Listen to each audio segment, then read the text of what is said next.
The candles at Hartsmere Court burned high that November evening, gilding the silver and catching in the crystal glasses filled with claret. Every place at the long table had been chosen with care, save one. Damaris Fenwick sat near the foot of it, her hands folded in her lap, trying to occupy as little space as the room would allow. She was not a guest of consequence. She was a governess, brought along because Lady Brackenbury disliked leaving her alone at Ellerby Hall on the night of a grand dinner, and it was simpler to bring her than to explain her absence. Her gray wool sat plain among silk and jeweled combs, and she kept her eyes on her plate, counting the courses the way poor children count coins. At the head of the table sat the Duke of Hartsmere, a tall man with an easy smile and a harder certainty behind it. Tonight he had arranged something rarer than wine for his guests. A great bound volume rested on a side table near the fire, its leather still stiff with newness, and the scholars he had invited leaned toward it the way men lean toward gold. He spoke of it fondly, as a man speaks of an inheritance he has already spent in his mind. Damaris had seen 100 such evenings from the far end of a table. She knew how to hold her tongue through them. She did not yet know that before the fruit was cleared, she would break that habit for good, and that the cost of doing so would follow her for the better part of 2 years. She was 27 years old,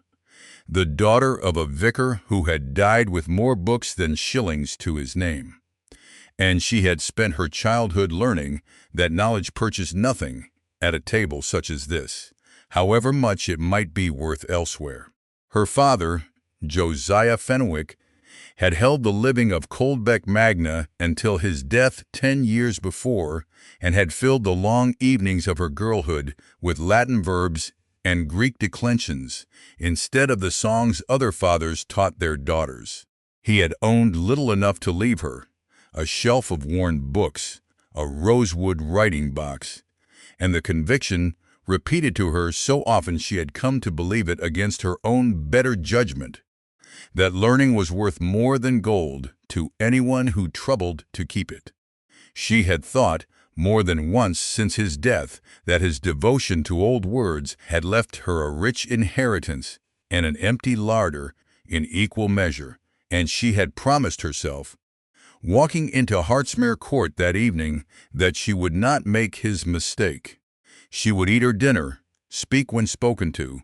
and keep her opinions folded as small as her hands. She had a brother, Gideon, 4 years her junior, presently serving as a deacon in a poor parish some miles east, and waiting,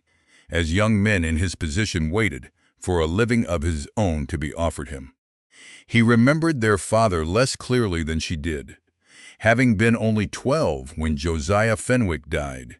and what he remembered kindly but without the particular ache she carried, the sense that their father's love of old books had cost him something he had never fully explained to either of his children. Gideon believed, as far as Damaris knew, that their father had simply been unlucky, a scholar born into a profession that paid him nothing for his scholarship. She had never told him otherwise, chiefly because she had never been entirely certain herself that there was an otherwise to tell.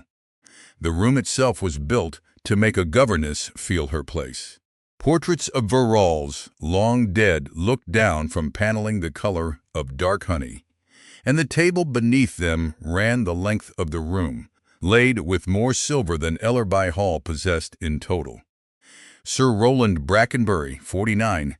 sat some distance up the table, florid and pleased with himself, deep in conversation with a gentleman from the county bench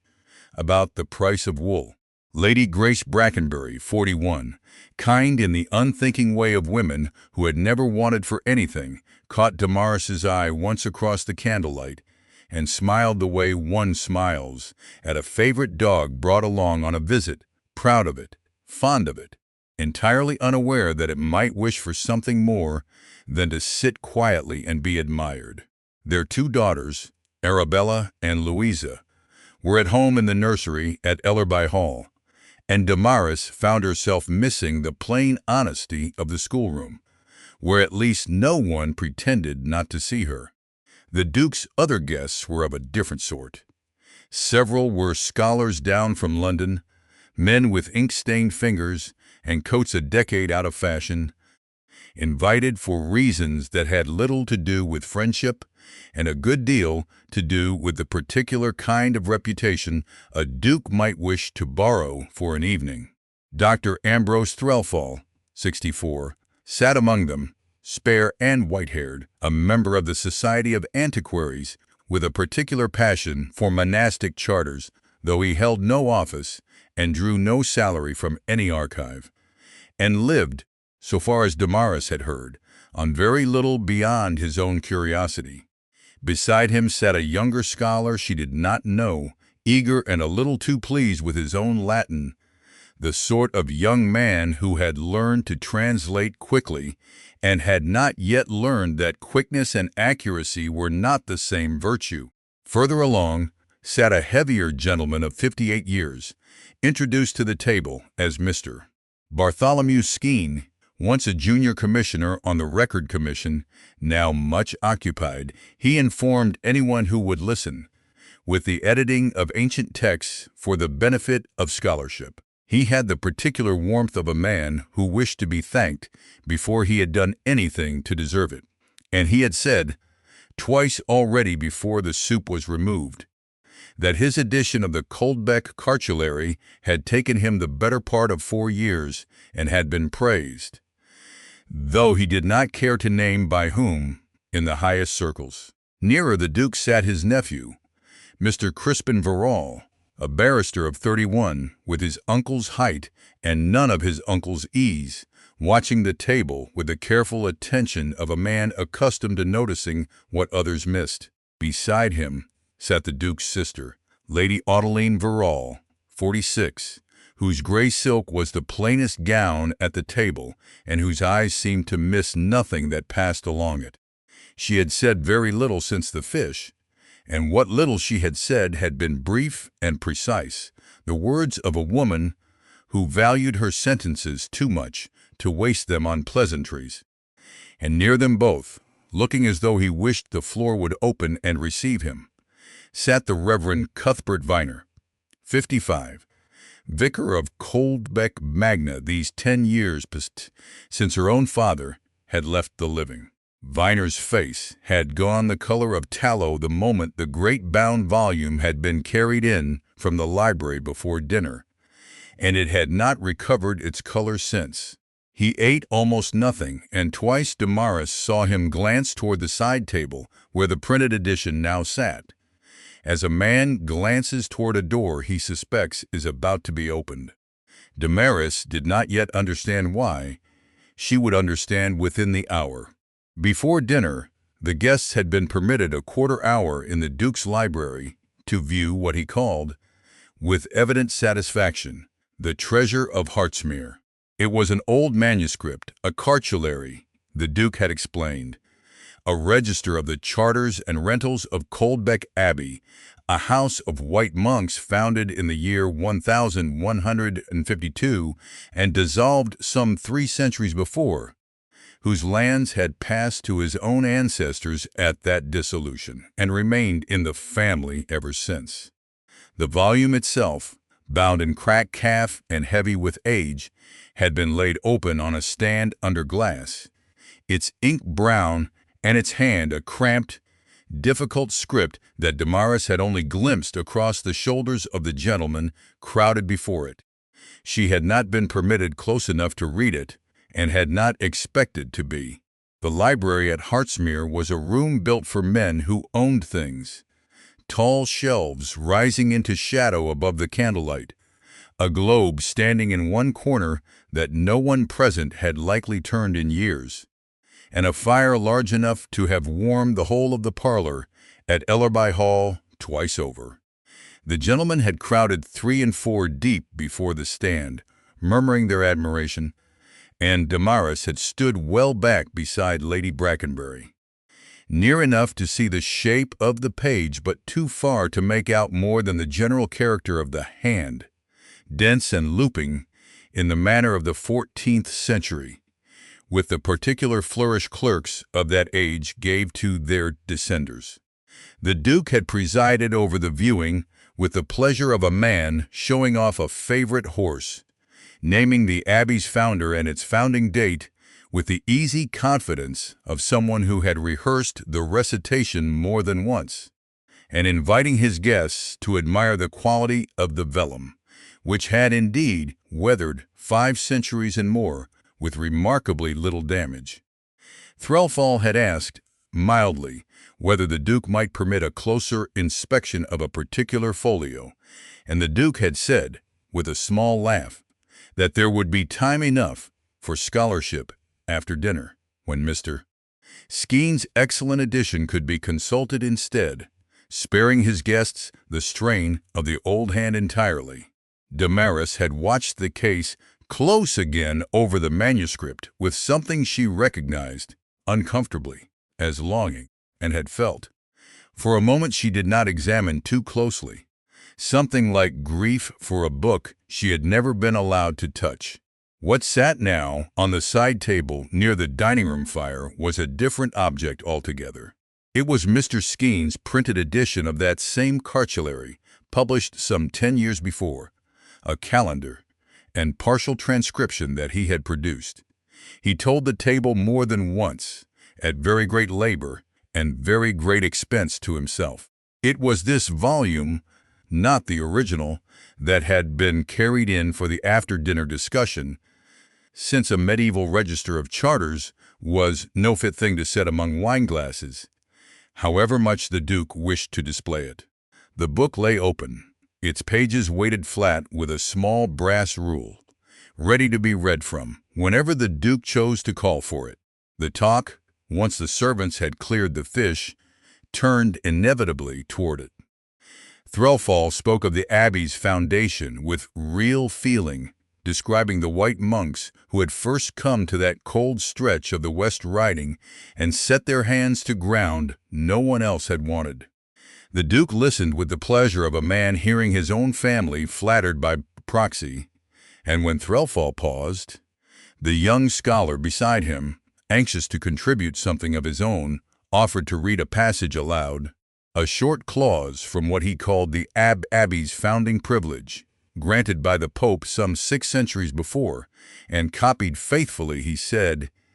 into the cartulary by a careful hand, and set down again, word for word, in Mr. Skeen's excellent edition. Skeen inclined his head at the compliment as though it had been addressed to him personally, which in a sense it had. The young scholar read the Latin well enough, his accent a touch too polished for the room, and then gave his translation. The privilege, he said, extended the Abbey's freedom from tithe to its new lands, meaning, he explained further, warming to his own cleverness, all the lands the monks had since acquired and brought under the plow, however they came by them. Viner made a small sound, quickly swallowed, and looked down at his plate. Damaris, at the far end of the table, set down her fork. She had not meant to speak. She had told herself, walking in, that she would not. But the mistranslation sat wrong in her ear, the way a false note sits wrong in a hymn, and before she had properly decided to open her mouth, she had already begun. She said quietly that she believed the word in question, Novalia, did not mean new lands in the sense the gentleman had given it. It was a term of art, she said, used in exactly this kind of grant to mean land newly broken from waste, ground that had never before borne a crop nor paid a tithe on one. The freedom the privilege granted was never a freedom over all the Abbey's holdings, present and future, however they were acquired. It was a freedom over that one particular kind of land, and even then only so long as the monks worked it themselves, with their own hands or at their own charge. The table went quiet in the way a room goes quiet when someone has said something true that no one wished to hear. The Duke, at the head of the table, laughed first, and loudly, the kind of laugh that fills a room and makes everyone within it feel suddenly foolish for having been silent. He raised his glass toward the scholars nearest him and said that a governess playing at Latin was a charming thing to witness of an evening, though he doubted very much she could read a word of what she claimed to correct. Several guests laughed with him, some from true amusement, more because he had laughed first and it seemed the safer course to follow him. Mr. Skeen, recovering himself, added that he had spent 4 years over that very edition, working from the original with what he termed the closest possible fidelity, and that he rather thought he would have noticed so significant a clause had it truly stood in the text. He said this pleasantly enough, as a man corrects a child rather than argues with a rival, and several of the scholars nodded, inclined by long habit to trust the printed page over the spoken word of a governess they had met an hour before. Damaris felt the heat rise in her face, but this time she did not lower her eyes. She had spent a great many years being told to make herself small, to hold her tongue, to remember precisely what she was in a room such as this. She had meant only an hour before to spend this evening doing exactly that. But there was something in the ease of the Duke's dismissal, the way he had not troubled even to ask her a single question before deciding what she was, that lit something in her she rarely allowed to show. She set down her napkin. Then, in clear and carefully accented Latin, she asked whether His Grace would prefer to hear the passage recited correctly, or would rather discuss instead the history of the manuscript from which it came. She did not raise her voice. She did not need to. The Duke's smile did not leave his face at once, but something behind it faltered. The particular stillness of a man who has heard words aimed at him and understood only that they were aimed, not what they meant. He opened his mouth as though to answer, then closed it again and looked, for the first time that evening, toward Mr. Skeen, as though expecting him to supply the answer he could not find himself. Into that silence Damaris continued, still in Latin, and asked why the reading given tonight had omitted the clause that limited the privilege in the first place, the words concerning labor performed by the monk's own hands and at their own expense. Without those words, she said, the grant meant one thing. With them restored, it meant something considerably narrower and considerably less convenient for whoever now claimed to inherit it. No one at the table understood every word she had spoken, but everyone understood that she had spoken them without hesitation, in a language the Duke himself did not command nearly so well as he pretended to, and that whatever she had said had not been a compliment. For a moment, beneath the silence, Damaris heard her father's voice as clearly as if he sat beside her, reading her that same clause by candlelight in the vicarage parlor a lifetime ago, tracing the words with one ink-stained finger and telling her that a document was only as honest as the hand that copied it, and that a single missing phrase could turn a promise into a theft without a soul ever noticing the difference. She had been perhaps 10 years old, and had not understood then why he troubled to teach a girl such things, when no living in England would ever be hers to hold. She understood it a great deal better now, sitting in a stranger's dining room with 24 faces turned toward her, and found she did not regret a single evening he had spent teaching her. Dr. Threlfall set down his glass and leaned forward with the particular attention of a man who has just heard something he did not expect to hear in that room. He had spent 40 years among old texts, and he recognized at once that the words Damaris had spoken were not memorized phrases repeated by rote. They were the words of someone who thought in the language, who could turn it and shape it the way a practiced hand shapes clay. He asked her, gently but with evident purpose, to say it again. Damaris repeated her question, slower this time, giving each word its proper weight. Threlfall nodded slowly, and something like delight crossed his face. he said, half to her and half to the table at large, that he had not heard the ablative handled so precisely since his own days at Cambridge, and that he wondered whether Miss Fenwick might indulge him a moment further. She said she would be glad to if it pleased him. Then, switching languages entirely, he put a question to her in Greek, testing whether her learning extended beyond a single tongue. A line concerning the founding of monastic houses drawn, he explained, from an old ecclesiastical history he had been reading that very week. She answered him without hesitation, and in doing so pointed out, gently and without any hint of triumph, a small assumption buried in his own phrasing, one that shifted the meaning of what he had asked her. He had used a word that could mean either founded or endowed, she observed, and the two were not always the same act, nor performed by the same hand. She did it kindly, the way one might mention that a door wanted oiling, and Threlfall laughed outright, not the mocking laugh that had come from the head of the table earlier, but the delighted laugh of a man who has just discovered something wonderful in an unlikely place.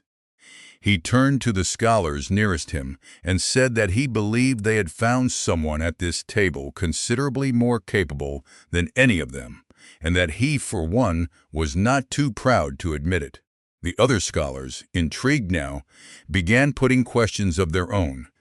and Damaris answered each one carefully, drawing on the small library her father had left her, and the years she had spent, long after his death,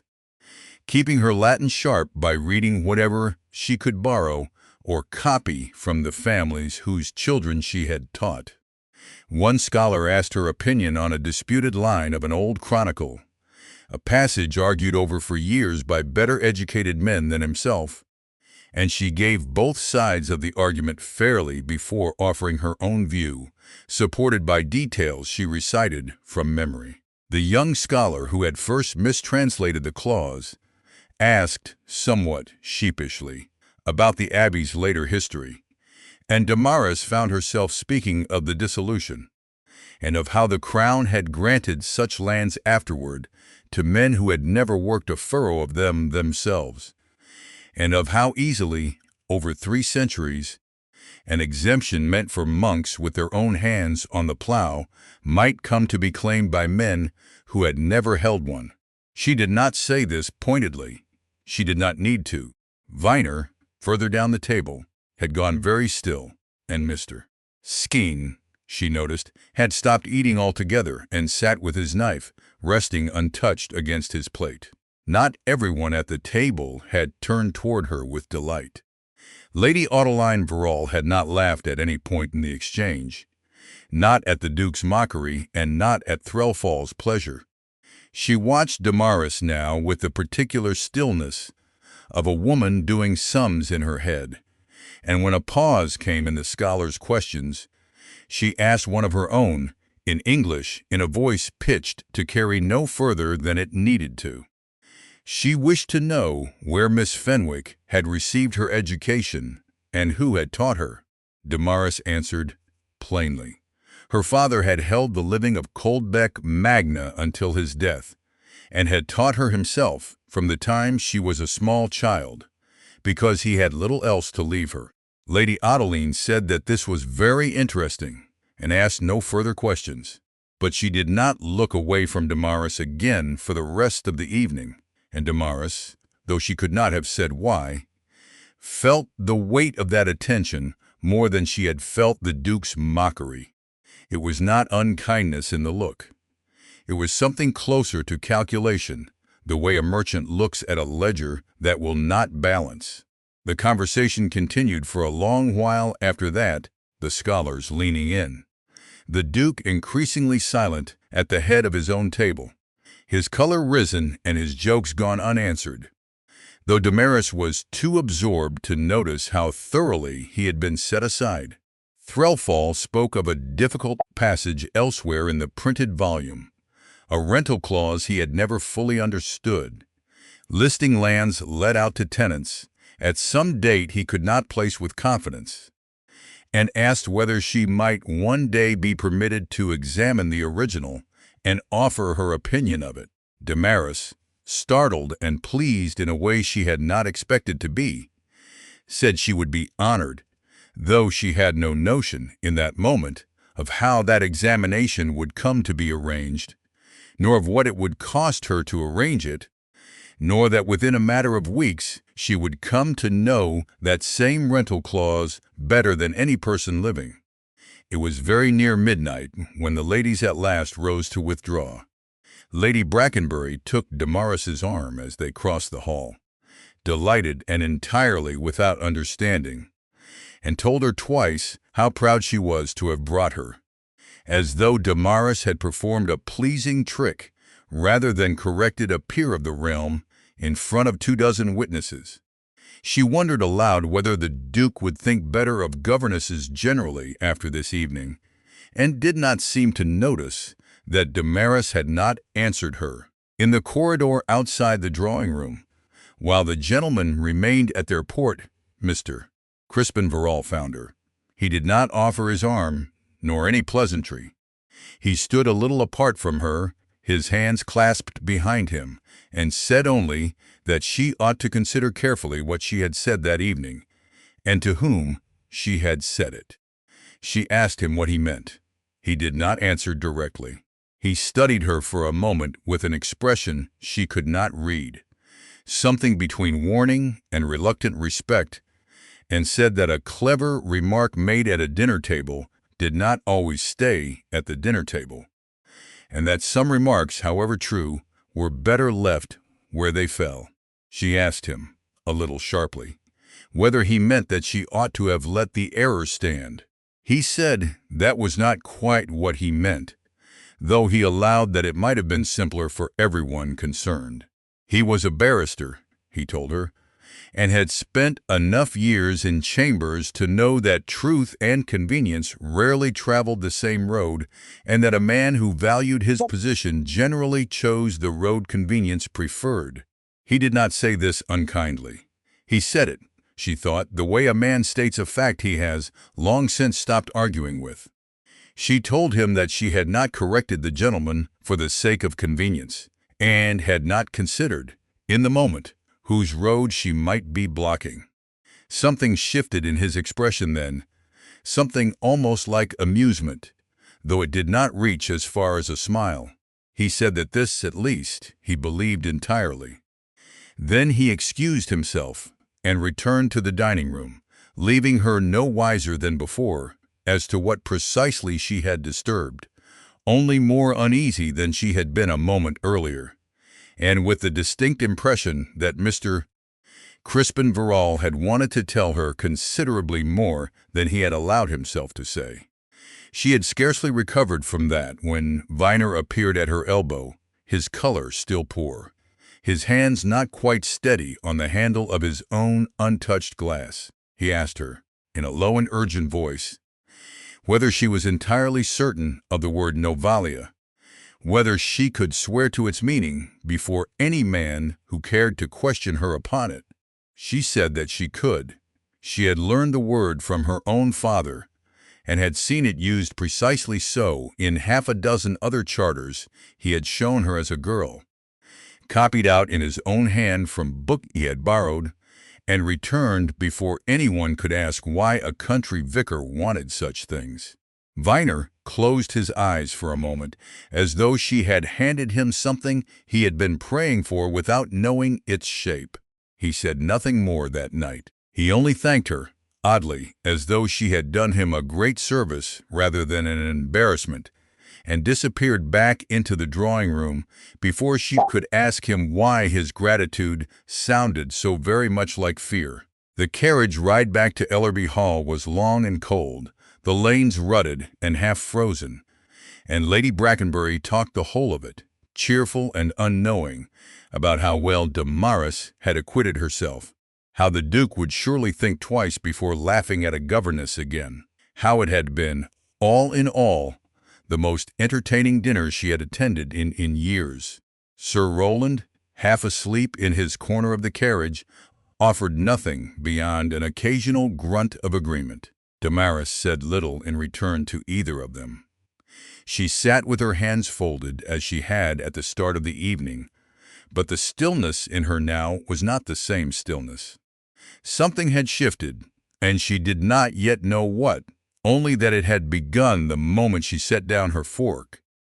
and that Viner's strange gratitude and Crispin Verrill's careful warning were not the reactions of men who had merely watched a governess embarrass herself. Viner came to Ellerby Hall the following morning, before Damaris had finished her breakfast, and asked to see her privately in the small parlor Lady Brackenbury kept for callers of no great importance. He carried with him a single volume, bound in plain cloth rather than calf, which she recognized at once as Mr. Skeen's printed edition, the same book that had sat on the side table the night before. He set it before her on the little table between them, his hands not quite steady, opened to the page containing the very clause she had corrected, and asked her to read it again slowly and to tell him exactly what was missing from it. She did as he asked. The printed Latin, set out in Skeen's own careful type, gave the grant of freedom over Novalia in full, but nowhere on the page, nor in the notes beneath it, did the limiting clause appear. The words concerning labor performed by the monk's own hands and at their own expense. It was simply absent, as though it had never been part of the original at all. The sentence, closing a full line earlier than it ought, and moving smoothly on to the next clause as though nothing had been cut away. Viner told her, in a voice that shook a little despite his evident effort to steady it, what that absence meant. The Duke, he said, intended within the year to bring forward a claim of ancient exemption over some 7,200 acres of parish land that had once belonged to Coldbeck Abbey and had descended to the Verrall family at the dissolution. If the exemption were allowed, that land would pay no tithe at all, now or ever, under the new Commutation Act that had lately become law, an act that permitted a voluntary parish agreement wherever those holding 2/3 of the land's value could be brought to consent, with a final deadline set some 2 years hence for any agreement not reached by that means to be settled instead by compulsory award. The rent charge that land would otherwise be assessed to pay, Viner had calculated as best he could through a sleepless night, came to something near £1,100 a year, in perpetuity, attached to the land itself and payable regardless of who held it afterward. For an estate bound by a strict settlement, unable to sell so much as an acre to settle its debts, it was very nearly the only substantial sum left that could still be cut away. And if it were cut away, Viner said, his voice dropping further still, the parish would lose it, not the Duke. His own living, drawn chiefly from the tithe of that same ground, stood at some £410 a year at present. Should the exemption be allowed in full, he did not think it would fall much short of 70. There would be no keeping the parish school open on such a sum. There would be no second curate, no repair of the almshouse roof, very little of anything that made a poor parish bearable to live in. Damaris sat with the printed page open before her,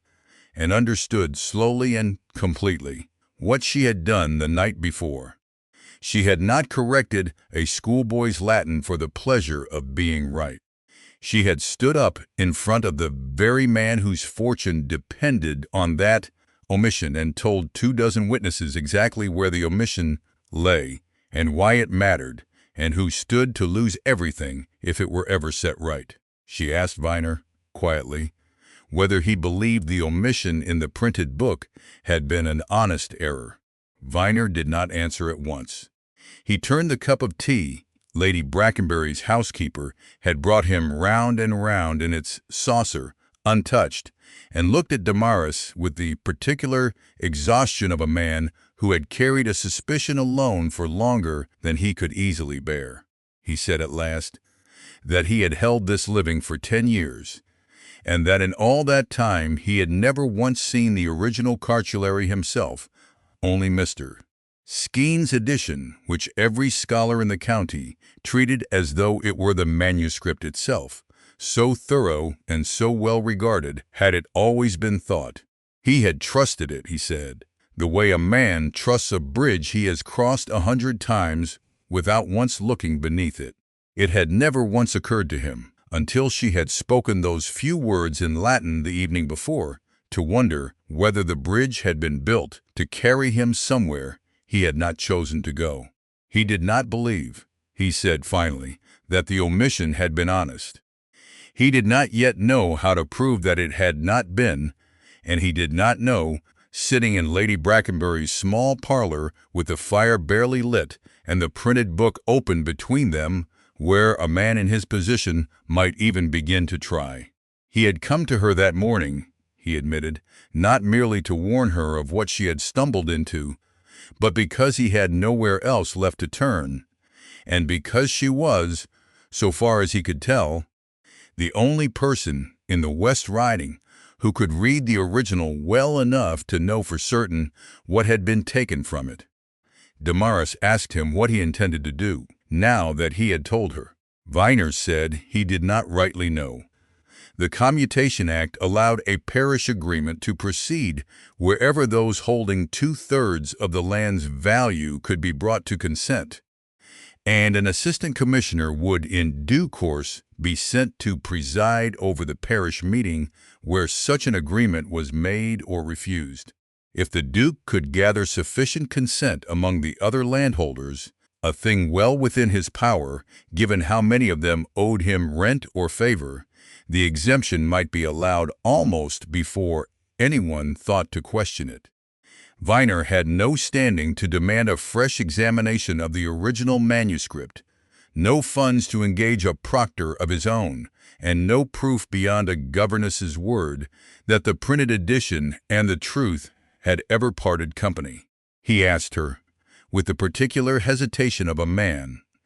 asking a favor he was not certain he had any right to ask, whether she would be willing to help him find that proof should the chance to look at the original ever present itself. Damaris did not answer at once. She thought of the printed page open on the table between them, of the sentence that closed a line too early and moved on as though nothing had been cut away, of her father's voice reading her the same kind of clause, by candlelight, when she was too young to understand why it mattered, and of the £70 a year that would remain of a parish living should the Duke's claim succeed in full. She thought, too, of the £70 against the far larger sum the Duke stood to keep, and of how very little either amount would ever mean to a man who owned Hartsmere Court and everything within a day's ride of it. She told Viner finally that she could not promise him anything beyond what she had already given, her honest reading of a clause she knew to be true. She had 2 young pupils depending on her situation at Ellerby Hall, and a brother whose prospects in the church would not be helped by his sister's name becoming known as a troublemaker in the household of a duke. She would not put her name to an accusation she could not yet prove. Viner said he understood, and thanked her again, and gathered up his printed volume as though it had grown heavier since he had set it down. At the door he paused, and told her without quite meeting her eye that he had once believed a country parish was the safest place in England for a quiet man to live out his days. He no longer believed this. He wished her good morning, and left her alone in the small parlor, with the fire burning low, and the whole of what she had done the night before settling slowly and permanently into place around her. She sat a long while after he had gone, turning the events of the evening over, as she might turn a coin to see both its faces. She had meant only to correct a schoolboy's Latin. She had, without quite understanding how, placed herself between a duke who wished for £1,100, a year he had not yet earned, and a poor parish that could not afford to lose 70 of the 410 it presently had. And she had done so in front of the very men who would decide, in the coming months, whether the printed lie or the buried truth prevailed. She thought of Threlfall's promise, made so lightly across the dinner table, that she might one day examine the original manuscript herself, and wondered whether that promise, too, would come to nothing, or whether it might yet prove the only door left open to her. She did not know that November morning how long it would be before she walked into a room, and did not have to guess which of its inhabitants wished her well. She knew only that she had spoken once, plainly, in a language few at that table had troubled to learn properly, and that the speaking of it could not now be unspoken, whatever it cost her to see it through. December came cold and early to the West Riding that year, and Viner returned to Ellerby Hall twice more before the month was out, each time with some fresh calculation of what the parish stood to lose, each time hoping Damaris understood, that the sum itself might persuade her where his pleading had not. His first visit, in the second week of December, found her in the schoolroom with Arabella and Louisa, and Lady Brackenbury, delighted as always to have a clergyman in the house, insisted he take tea while Damaris finished the girl's lesson. Damaris sat through an hour of sums and copybook exercises with half her attention on the sound of Viner's voice through the parlor door, low and urgent, though she could not make out the words, and when at last she was free to join him, she found him standing rather than seated, too restless to keep still. He had brought figures with him that day, columns of them, drawn up in his own careful hand, showing what the parish had received in tithe over each of the past 5 years, and what it would receive should the exemption pass in the form the Duke intended. He set the paper before her on the little table as though the numbers themselves might argue his case better than he could, and asked her, again,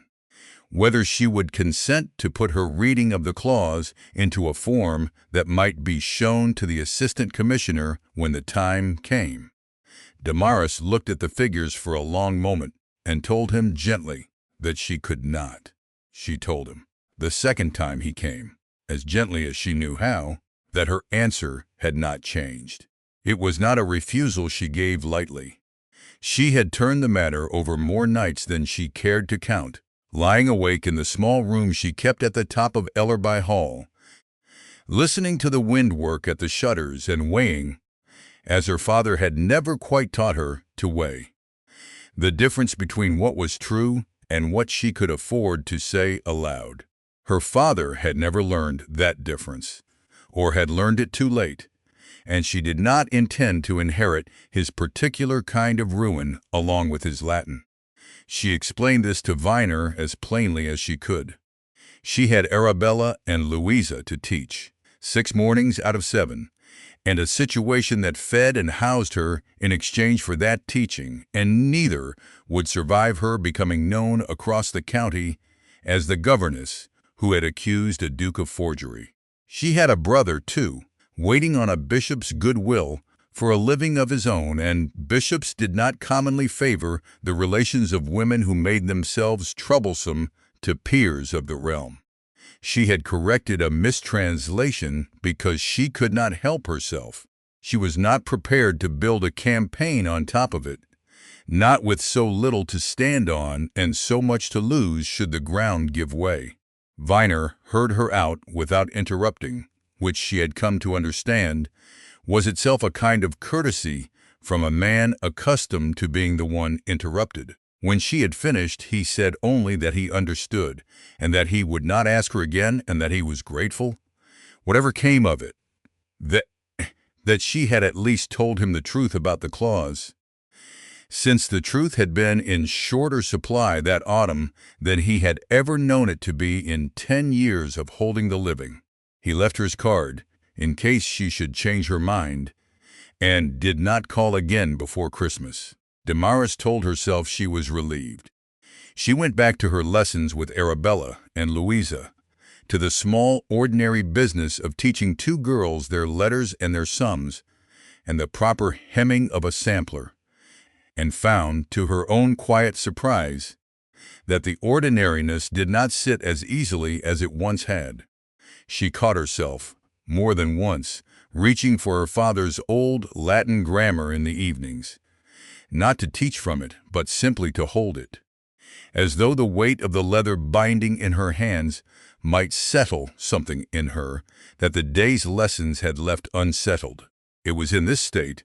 neither quite at peace nor quite in motion, that Mr. Bartholomew Skene came to call. He arrived at Ellerby Hall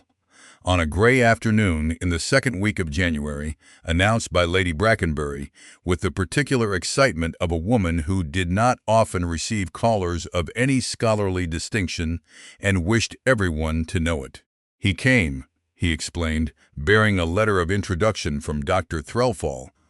who had written to him at some length, he said, praising Miss Fenwick's learning in terms. Skene confessed he had thought exaggerated until he had made her acquaintance himself the previous November, and found them, if anything, understated. He was warmer in Lady Brackenbury's small parlor than he had been at the Duke's table, and Damaris, watching him settle himself into the good chair by the fire, found it difficult to reconcile this genial, rather portly gentleman with the man who had tried, however briefly, to talk over her at dinner. He asked after her health, after her situation with the Brackenburys, after her father, whom he said he had heard spoken of once or twice as a scholar of some local reputation, though he could not now recall by whom. Damaris said only that her father had held the living of Coldbeck Magna and had died some 10 years before. Skene asked, with what seemed at the time no more than idle curiosity, whether her father had ever had occasion to examine the cartulary himself in the course of his duties as vicar. Damaris said she did not know, that her father had rarely spoken of his parish business at home, and that she had been very young when he had held the living, still some years from the age at which she might have understood. Such things had he chosen to speak of them. Skene nodded, sympathetic in the vague way of a man who had asked the question chiefly to be polite, and remarked that it was a pity, since a vicar with an eye for Latin might have proved a useful check upon his own work, had such a man ever troubled to offer one. He said this lightly, almost as a compliment to a profession he did not himself belong to, and moved quickly on to the purpose of his visit. He had been turning over, he said, the exchange at Hartsmere Court more than once since November, and had come to a conclusion he hoped she would not find impertinent. Her reading of the disputed clause had struck him, on reflection, as a good deal more careful than his own had been when he first prepared his edition, and he wondered whether she might be persuaded to assist him in a fresh collation of the text against the original, a scholarly labor, he called it, undertaken purely in the interest of accuracy, with her name to be printed alongside his own in any revised edition that resulted. He spoke for some while on the subject, describing the labor involved with evident relish, the comparing of line against line, the noting of every variant, however small, and told her that he had already written to Dr. Threlfall to say as much, and that Threlfall, he was pleased to report, thought the scheme an excellent one. He said, too, that he had spent the better part of his career watching good scholarship go unrewarded for want of the right introduction, and that he did not intend to see her particular gift wasted in a country schoolroom when it might, with a little encouragement, find its proper place among men who would know how to value it. Damaris sat very still while he spoke, aware of a warmth spreading through her chest that had nothing to do with the fire. She had spent 10 years being told, by implication, if never quite in words, that her learning was a curiosity at best and an impertinence at worst, something to be tolerated in a governess so long as it did not draw attention to itself. Here at last was a man of real standing in the world of scholarship, a man who had sat at a record commission table in London, proposing to set her name beside his own in print, to acknowledge before the whole of the antiquarian world that she had been right, and he, in some small particular, had not. She thought, briefly, of her father, and of how he had never once been offered such a thing, however carefully he had read. She told Skeens she would be honored to assist him. She did not think in that moment to ask why a man who had spent 4 years and, by his own account, no small expense preparing his edition should be so readily persuaded to revise it on the word of a governess he had met exactly once. She would have cause, before the winter was out, to wish very much that she had asked. It was arranged through Skeens' correspondence with Mr. Crispin Verrall that Damaris should be permitted 3 days in the muniment room at Hartsmere Court to examine the original cartulary against the printed edition, under conditions the Duke's household considered proper for a young woman of no particular standing to be granted access to a family's private archive. Crispin himself met her at the door. On the first morning, in late January, his manner courteous but guarded, and told her without much warmth that his uncle had agreed to the arrangement chiefly because Dr. Threlfall had pressed for it, and because a thorough examination, properly conducted, would settle the question of the clause once and for all in whichever direction the truth happened to lie. Damaris understood this to mean that the Duke expected her to confirm the printed edition, and that her admission to the room was less a courtesy than a wager he believed himself certain to win. The muniment room itself was a revelation to her, whatever else it proved to be. It occupied a chamber at the top of a narrow stair, lined floor to ceiling with document boxes and shelved rolls, lit by 2 tall windows that let in a cold, clear light entirely unlike the candlelight of the dining room below. The cartulary lay waiting for her on a long table, its cracked calf binding opened by a clerk under Crispin's supervision, and Damaris, seeing the manuscript at last close enough to touch, felt something in her chest tighten with a longing she had not permitted herself to name at the November dinner. She worked 3 full days, from morning until the light failed, breaking only for the plain meals a servant brought up on a tray, and did not once feel the hours pass as hours ought to pass. She had brought her father's old magnifying glass, its handle worn smooth from years of use, and set herself to the task the way he had taught her, comparing line against line, checking each clause of the printed edition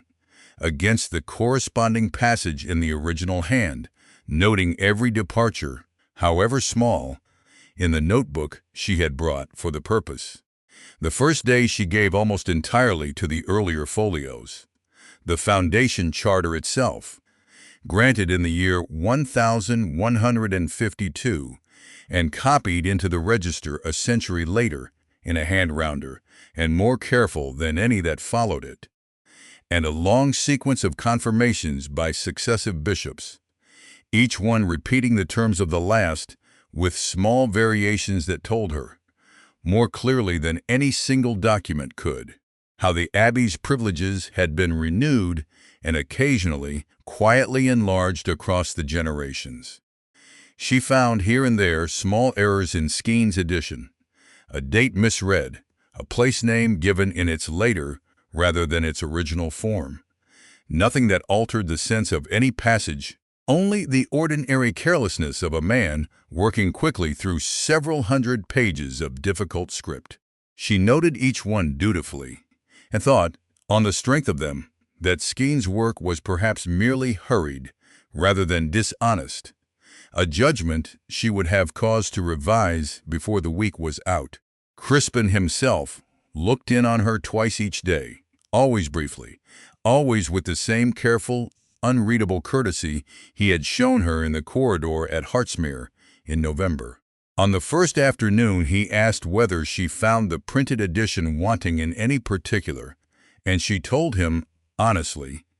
that she had found nothing yet to contradict it, which seemed to satisfy him, though something in the set of his shoulders as he left suggested a man who had expected satisfaction and found it did not sit as comfortably as he had hoped. On the second day he did not ask at all, only stood a moment at the door watching her work before withdrawing again without a word.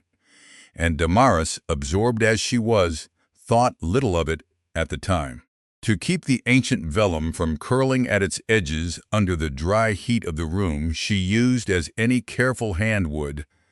small squares of cheap blotting paper to weight the corners of each membrane as she worked, a habit she had learned copying documents for her father as a girl, and thought nothing more of it than she thought of turning a page. She had brought a small quantity of the paper with her from Ellerby Hall, bought that same week from the stationer in the market town, and left several sheets of it tucked between the leaves of the register where she had been working, to mark her place from one day to the next. On the second day, working through the middle portion of the register, she came at last to the clause she had corrected at dinner, and found, exactly as she had told the table, the limiting phrase intact in the original hand concerning labor, performed by the monk's own hands and at their own expense, exactly where the printed edition had omitted it. She sat with the two texts before her for a long while, the vellum and the printed page, feeling something settle inside her that was not quite triumph and not quite grief, closer, perhaps, to the particular satisfaction of watching a suspicion prove itself true against one's own wishes. But it was the passage immediately following, a rental clause Threlfall had mentioned wanting her opinion of, that gave her the greater surprise. It listed 3 granges, Rymore, Stonefold, and Thirlby, let out to tenant farmers at rents fixed, the rubric explained. From the middle years of the 14th century,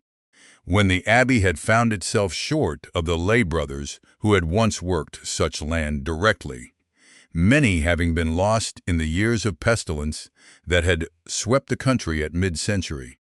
The clause was plain enough in its meaning to anyone who troubled to read it. Land that had been leased to tenants for 500 years could not, by any honest reading of the privilege, still qualify as land worked by the monk's own hands. Even had the limiting clause never existed at all, this second passage alone would have undone the Duke's claim entirely, for the 3 granges named in it were, Damaris was nearly certain, the very lands he now intended to declare exempt. She copied both passages into her notebook with meticulous care, her hand shaking slightly, whether from cold or from the weight of what she now held. It was on the 3rd and final morning of her examination, turning back to review her notes against the clause a last time, that she noticed something she had overlooked in her first careful reading. In the margin beside the limiting phrase, so faint she had taken it at first for a stain in the vellum, ran a line of pencil, a brief annotation in a hand she did not recognize at first, and then, looking closer, recognized entirely too well. It was her father's hand. She had spent enough years watching him write, copying his sermons, addressing his letters, that she could no more mistake it than she could mistake her own reflection. The annotation was brief, a note to himself rather than to any reader, observing that the limiting clause here matched precisely the form used in a Lincolnshire charter he had once been shown, and that any transcription omitting it could not be considered faithful to the original. She remembered all at once, and with a clarity that startled her, an evening from her childhood she had not thought of in years. Her father bent over some borrowed volume at the vicarage table, long after she and Gideon had been sent to bed. The candle burned low, his pencil moving across a scrap of paper with the same quick, economical strokes she now saw preserved in the margin before her. She had crept down once, thinking herself unnoticed, and asked him why he troubled so over words no one in the parish would ever trouble to read. He had told her, without looking up, that a word left uncorrected today became a fact tomorrow, and a fact, once settled, was a very heavy thing to move again. She had not understood him then. She understood him perfectly now. Sitting alone in a cold room with his handwriting under her fingers, 14 years after he had written it, and 10 years after it had helped to kill him. Damaris sat with her father's handwriting under her fingers and felt the room grow very quiet around her. She went, within the hour, to the small register kept at the foot of the stair, where every visitor to the muniment room was required to enter their name and the date of their attendance, a formality Crispin's clerk had explained to her without much interest on her first morning. She turned the pages back, past her own name, entered 3 days before,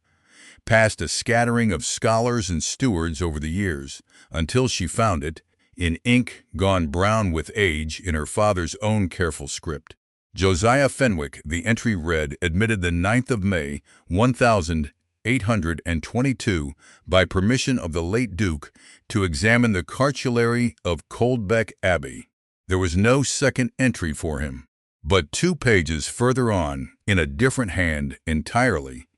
a note had been added the following year, dated the 3rd of March, 1823, recording that the Reverend Fenwick had been found, upon examination of the manuscript following his visit, to have caused damage to a portion of the text, and that his access to the archive was accordingly and permanently withdrawn. Damaris read the entry 3 times before she trusted herself to stand. She had grown up believing, without ever quite being told so in words, that her father's ruin had come from some failure of prudence. A scholar too fond of his books to notice the world closing in around him. A man who had chosen learning over his family's comfort and paid, in the end, the price such choices always exacted. She had resented him for it, quietly, and for years, even as she loved him, had resented the empty larder as much as she had treasured the full shelf. She understood now that she had resented the wrong thing entirely. Her father had not been ruined by his love of books. He had been ruined because he had read one correctly, in the year 1822, and had written it down, and someone, in the year that followed,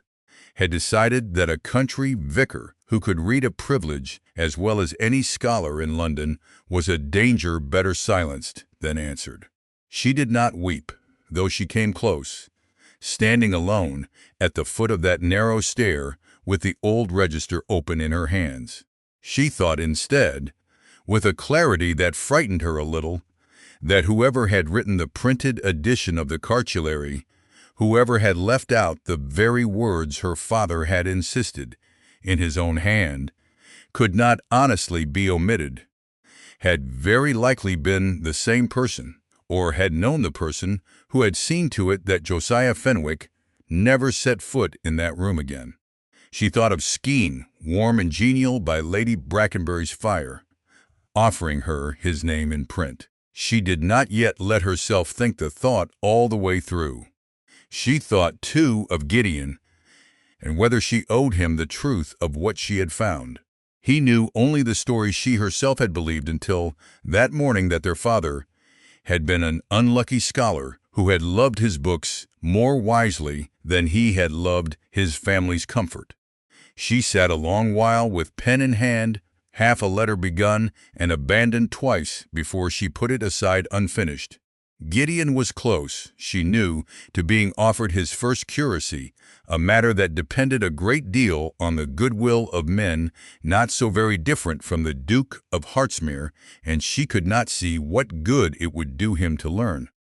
On the strength of a pencil mark in a margin and an entry in a private register that their father had been destroyed for reading too well. She told herself she would tell him when there was proof enough to matter, and not before, and tried not to notice how closely that reasoning resembled the very silence she had spent the winter refusing to keep for herself.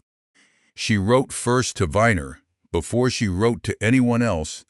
because it seemed to her the honest thing to do, given how much of his hope she now carried. She told him only what she had confirmed, that the limiting clause stood whole in the original, that the rental rubric named the 3 Granges and their leasing beyond any possibility of doubt, and that whatever the printed edition claimed, the original manuscript agreed entirely with what she had told the table in November. She said nothing, in that first letter, of her father's hand in the margin, nor of the entry she had found in the visitor's register. That discovery felt still too raw and too private to set down in ink, even for a man she trusted as she trusted Viner. His reply came within 3 days, shorter than she had expected and warmer than she had thought a man so careworn could manage. He wrote that he had not slept easily since November, and that her letter was the first thing in months to let him sleep at all. He asked nothing further of her for the present, only that she keep her notes safe, and said that he intended, when the season allowed it, to consult a proctor in York about what might be done with what she had found, though he confessed he did not yet know how a governess' private notes might be made to stand against a printed and much admired edition. Damaris read his letter twice, and felt, for the first time since the dinner in November, that she had done something not merely true but useful, a distinction that had not always seemed available to her. That evening, back at Ellerby Hall, still shaking with what she had found, Damaris did the one thing that felt, in the moment, like taking hold of something solid in a world that had suddenly come loose beneath her. She sat down to write to Mr. Skene, the man she still believed to be her ally, her one true correspondent in a world of scholars who had never before troubled to answer her letters. She began the letter twice before she was satisfied with it. The first attempt too guarded, she thought, the second too eager, and settled at last on something between the two, plain and careful. The tone she might have used writing to her father had he still been alive to receive it. She told Skene what she had found, precisely and in full, because she could think of no one else who would understand its importance, and because some part of her, still raw from the discovery of her father's hand in the margin, wanted very badly for someone of standing to confirm that she had not imagined the whole of it. She named the membrane by its number, the 14th of the register. She described the final 3 lines of the clause, quoted them as near to exactly as her notes allowed, and set out beside them the rental passage that followed, naming the 3 Granges and the date of their leasing. She wrote, too, of the pencil annotation in the margin, though she did not yet say whose hand she believed it to be, only that it appeared to confirm the reading she had given at dinner. She sealed the letter and sent it by the morning post, and felt, for the first time in weeks, that she had done something useful with what she knew. She did not think to ask herself why a stranger's confirmation should matter so much more to her than her own certainty. She would have cause, before very long, to understand exactly why it had mattered, and to understand, too, exactly what she had done by putting the location of every piece of damning evidence into a letter addressed to the one man in England, with the clearest reason to see it destroyed. 10 days later, Mr. Crispin Verrall called at Ellerby Hall unannounced and asked to speak with her alone. He came without his uncle's knowledge, he told her plainly, and would prefer, if it were possible, that it remain so. He had heard, he said, that her examination of the cartulary had not gone as the family had hoped, and he had come to make her an offer, on his own authority and at his own expense, that he believed she would find generous. £70, he said, paid at once and without condition. Together with a letter of introduction he would write himself, praising her abilities in terms no prospective employer could doubt, and a position he had already made inquiries about, a good situation in Bath, teaching the daughters of a respectable family who would never think to ask why a governess of such evident learning had left Yorkshire. Damaris asked him, quietly, what precisely he believed he was purchasing with £70. He did not pretend to misunderstand her. He said that he was purchasing her silence, plainly stated, though he preferred to think of it as purchasing her a better situation than the one she presently held, one further removed from a dispute that could do her no good, however it resolved. He said this without apparent shame, the way a man states the terms of a contract he considers entirely fair. She told him she would not accept. He asked her why with something that sounded almost like genuine curiosity rather than frustration. He said that he did not doubt her reading of the clause, had in fact come to believe it entirely correct, but that belief and consequence were not the same thing, and that a woman in her position, without fortune or family influence, could not hope to prevail against an estate such as his uncle's, however honest, her Latin. Damaris said that the law, as she understood it, was not a wall that stood wherever a duke happened to build it, but a text, like any other, that could be read correctly or read falsely, and that she did not see why the reading of it should belong only to men who could afford to pay for the privilege of being believed. He said that she mistook the nature of the world she lived in, if she believed a correct reading was ever sufficient by itself. His uncle had spent 30 years learning that estates were not won or lost on the strength of a single clause, however plainly worded, but on the strength of who could afford to argue longest, and that a governess with no income beyond her wages and no family beyond a brother still waiting for his first living was not, by any measure he could see, positioned to outlast a duke. She asked him, in turn, whether he had come that afternoon to argue the law with her, or merely to remind her how little power she held to enforce it. She said that she understood her position perfectly well without his assistance, and that understanding it had not, so far, changed what she believed to be true. Crispin was quiet for a moment, studying her with an expression she had seen once before, in the corridor at Hartsmere in November, something between exasperation and a reluctant, almost unwilling respect. He said at last that he found he agreed with her, which he had not expected to when he arrived, and that this was, if anything, rather worse for both of them than if he had not.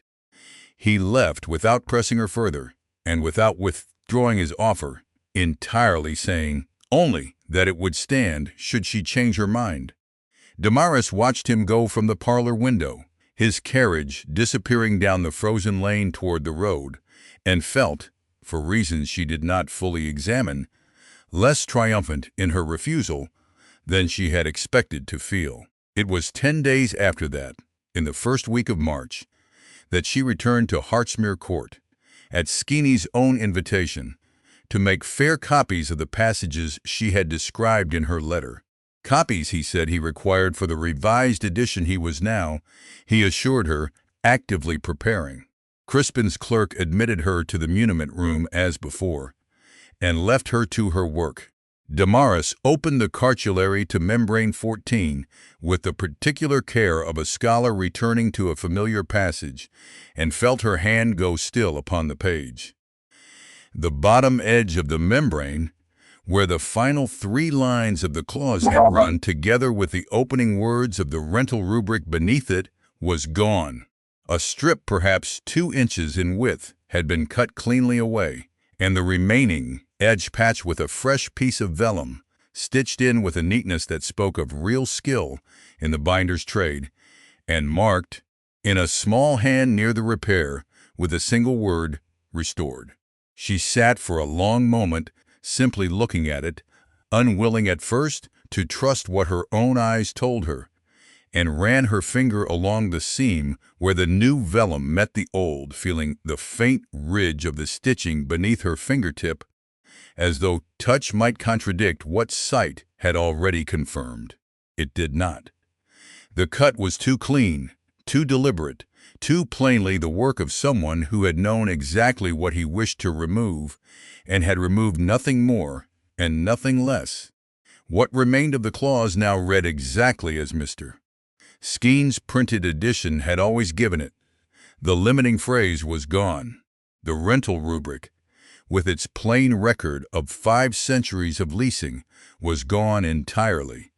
The membrane trimmed and rejoined so cleanly that a reader unfamiliar with the original might never have guessed anything had been removed at all. Damaris sat with the mutilated page before her.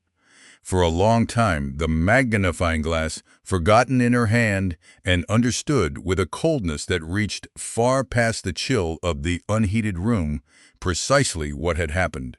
She had written, some weeks before, a letter naming the exact membrane, the exact lines, the exact clause that stood between the Duke and £1,100 a year. She had sent that letter to a man who had every reason in the world to want the evidence gone, and had trusted him because he had offered her the one thing she had wanted more than she had known how to admit: a name in print, a place among scholars who might for once be made to answer to her rather than the other way about. No one would believe a governess's account of words that no longer existed on the page. She understood that as clearly as she understood her own name. Whatever she had read in the original, whatever her father had written in the margin beside it, was now nothing more than her word against a manuscript that agreed, in every particular, with the printed edition Mr. Bartholomew Skeen had spent 4 years preparing, and which he would now doubtless prepare to defend all over again. She thought, sitting alone in that cold room with the ruined membrane before her, of the letter to Viner already sent, promising him that the original agreed with everything she had said in November. She would have to write to him again and tell him that the very proof she had promised him no longer existed to be shown to anyone. She thought, too, though she pushed the thought away as soon as it formed, that she had done this herself, with her own hand, in a letter she had drafted twice to make certain it said precisely what it needed to say. She had wanted so badly that she had not troubled to ask why a stranger's praise should matter more than her own certainty, to be believed by exactly the kind of man who had turned out, in the end, to have the clearest reason of anyone in England to make certain she never could be. She closed the cartulary at last, her hands steadier than she had any right to expect,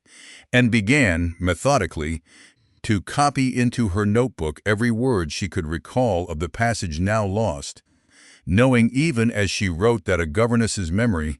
however exact, would never carry the weight of vellum under a magistrate's eye. It was not proof. It was, she told herself, walking down the narrow stair a final time that afternoon,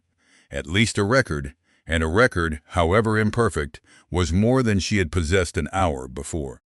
She wrote that same week to Dr. Threlfall, choosing her words with some care, and told him plainly what had become of the membrane he had once asked her opinion of. His reply, when it came, carried all the warmth she remembered from the dinner table and none of the certainty she had hoped for. He wrote that he believed her entirely, that he had known Bartholomew Skeen some 15 years, and had never before had cause to doubt his honesty, though he confessed the coincidence of the cutting troubled him more than he cared to admit in writing. He was, he reminded her gently, a scholar and nothing more, with no standing to compel any man to answer for the state of a private family archive, and no authority beyond his own good opinion to lend her cause.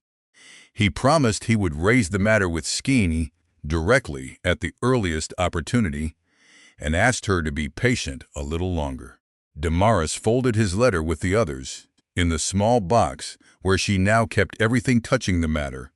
Her notes, her copies, Viner's replies, Threlfall's careful sympathy, and understood, reading it a second time,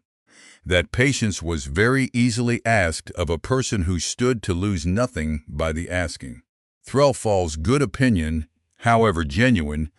could not restore 3 lines to a membrane that no longer possessed them. Only proof could do that, and proof, she was beginning to understand, was not a thing the world simply handed to a woman in her position. It was a thing she would have to build for herself line by line, exactly as she had once built her Latin, out of nothing more than patience and a refusal to stop reading. It was Viner, in the same week, who told her of the other matter, mentioned almost in passing at the close of a letter, otherwise concerned with the state of the parish school roof. Lady Adeline Verrall, he wrote, had called upon him at the vicarage some days before, ostensibly to discuss a matter of parish charity, and had,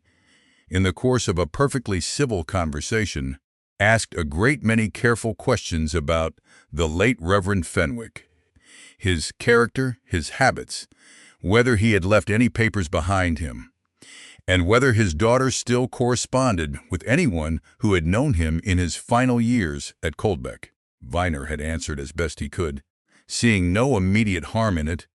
and had thought little more of the visit until he sat down to write to Damaris and found himself, somewhat to his own surprise, reluctant to leave the matter unmentioned. Damaris read this passage of his letter 3 times, standing at the window of her small room, with the last of the daylight failing outside. She did not know what to make of it, only that Lady Adeline Verrall, who had said almost nothing at the November dinner beyond a single pointed question, was evidently the sort of woman who did not forget a name, once she had troubled herself to learn it, and did not ask idle questions for the pleasure of asking them. Whatever the Duke believed himself to be fighting that winter, Damaris was beginning to suspect it was not his sister's idea of the battle at all. She thought back, in the weeks that followed, to the exact sequence of what she had done since November, turning it over the way she might turn over a passage of difficult Latin, searching for the point at which a true reading had become a danger to herself. She had corrected a schoolboy's translation, because the error offended something in her she had not known how strongly she felt until it was tested. She had confirmed her reading to Viner because he had asked her honestly, and she had seen no honest way to refuse him. She had trusted Skene because he had offered her, in the shape of a name printed beside his own, the one thing 10 years of careful silence had never once provided. And it was that trust, given so readily to a stranger, and withheld so carefully from everyone who had actually earned it, that she now understood to be the single choice she most wished she could unmake. She did not yet know how thoroughly that same choice would go on shaping everything that followed, only that she had learned, in the space of a single winter, precisely how much a moment's honesty could cost a woman with nothing behind her but her own certainty. Sir Rowland Brackenbury had never troubled Damaris with the details of his financial affairs, and she had never thought to ask him for them. So that when Lady Brackenbury called her into the small parlor one afternoon in April, with a face gone unusually solemn, Damaris understood at once that something had shifted, though not, at first, what or why. Sir Rowland had, it emerged, some years before entered into a mortgage upon a portion of the Ellerby estate, a common enough arrangement among gentlemen of moderate fortune, and had continued paying the interest upon it without difficulty until the previous month, when the holder of the note had unexpectedly sold it on. The new holder, Lady Brackenbury explained, her voice carefully neutral, in the way of a woman repeating words she did not fully understand herself, had proven considerably less patient than the old, and had called in a portion of the principal with a suddenness that had thrown the whole household into a fortnight of anxious calculation? Damaris asked, though she suspected she already knew the answer, who the new holder of the note might be. Lady Brackenbury said that Sir Rowland had not told her the gentleman's name directly, only that he was a person of very great consequence in the county, and that it seemed, from certain remarks Sir Rowland had let fall in his more discouraged moments, that the debt had passed into the hands of the Duke of Hartsmere. Damaris said nothing to this, though something cold settled in her chest that had nothing to do with the April draft working under the parlor door. She did not learn in the weeks that followed precisely what passed between Sir Rowland and his new creditor, whether threats had been made outright or only implied, whether the Duke had named his terms directly or left Sir Rowland to draw his own conclusions from the timing of the sale. She learned only the result, delivered to her by Lady Brackenbury herself, with genuine and evident distress, on a gray morning in the 3rd week of May. The household, Lady Brackenbury explained, found itself obliged, for reasons of economy she did not care to enumerate too closely, to reduce its establishment, and Damaris' situation, much as they valued her, and much as the girls would miss her, could not, in the present circumstances, be continued past midsummer. She was given, in place of dismissal outright, the appearance of a kindness, carefully arranged to leave no mark upon her character. A full month's wages beyond what was owed her. A letter of reference, written in Sir Rowland's own hand, and signed with evident reluctance, praising her diligence, her patience, and the excellence of her instruction in terms that would open, Lady Brackenbury assured her, almost any respectable door in the county. No mention anywhere, in the letter, or in the manner of her leaving, of Latin, or of dukes, or of cartularies, or of anything at all beyond the ordinary economies that troubled every household from time to time. Damaris understood the letter for what it was, a very costly kind of politeness, purchased, she did not doubt, at considerably more than the fee it would have taken to keep her on through the summer. She saw Sir Rowland only once more before she left, passing him in the hall on her way to the schoolroom, and found him unable to meet her eye in a way she had never known from him before. A man ordinarily so pleased with his own opinions that he rarely troubled to notice whether anyone else shared them. He stopped her awkwardly and said in a low voice, quite unlike his usual bluster, that he hoped she understood none of this reflected any want of satisfaction with her work, that he had fought the matter as long as a man in his position could afford to fight it, and that he was sorrier than he knew how to say. Damaris told him she understood perfectly, and found to her own surprise that she meant it. Sir Rowland was not a cruel man, only a man with a mortgage, and she had learned enough that year already to know how very little difference there sometimes was, in practice, between the two. Her last week at Ellerby Hall was harder than she had expected it to be. She had grown fonder of Arabella and Louisa than she had ever quite permitted herself to notice. In the unremarkable, accumulating way affection grows between a teacher and the children she has watched learn their letters. On her final morning, she gave them, in place of their usual lesson, a short passage of Latin she had chosen carefully, a line about the patience required to build anything of lasting worth, and had them recite it back to her twice until they had it by heart, telling them, when Louisa asked why they must learn something they would surely forget within the week, that some things were worth knowing even after one had forgotten precisely why one had learned them. Arabella, older and quicker to sense that something more than an ordinary farewell was taking place, asked her plainly whether she was being sent away because of what had happened at the Duke's dinner the previous autumn. Damaris told her, as honestly as she could manage, without frightening a child of 11 with the full weight of it, that grown affairs were sometimes more complicated than they appeared,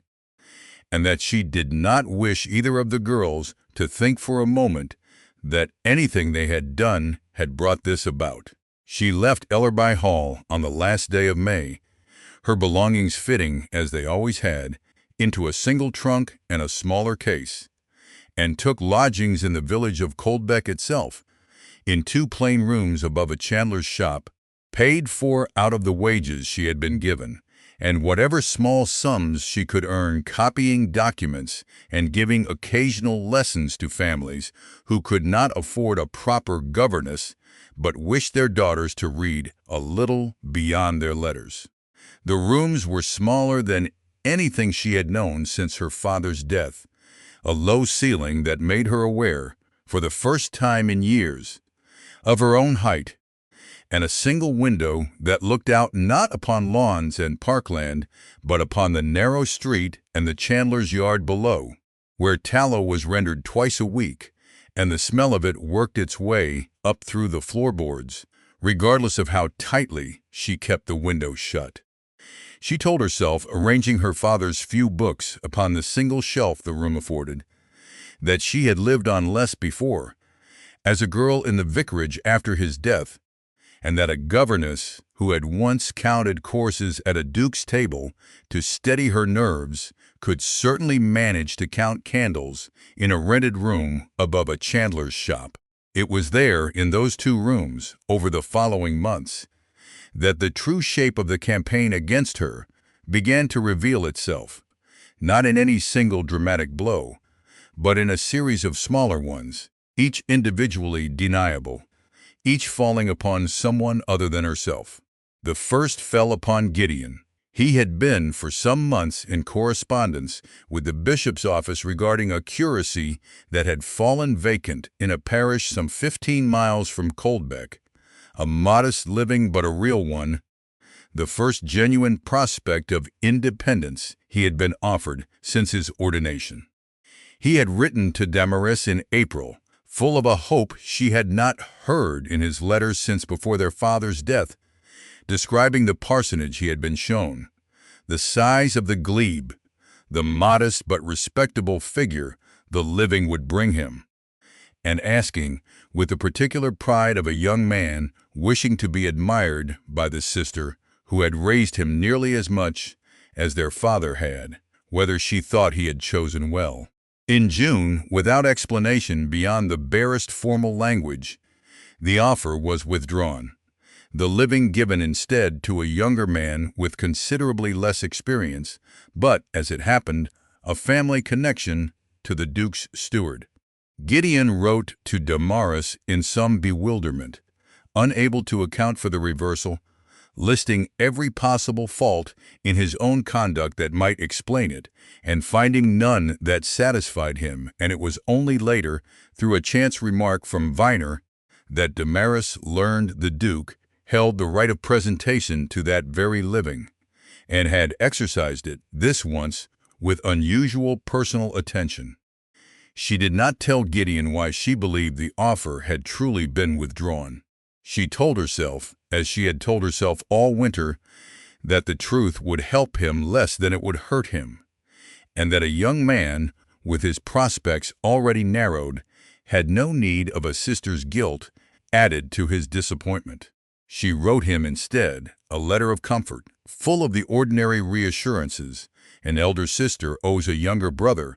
and said nothing of dukes or cartularies at all.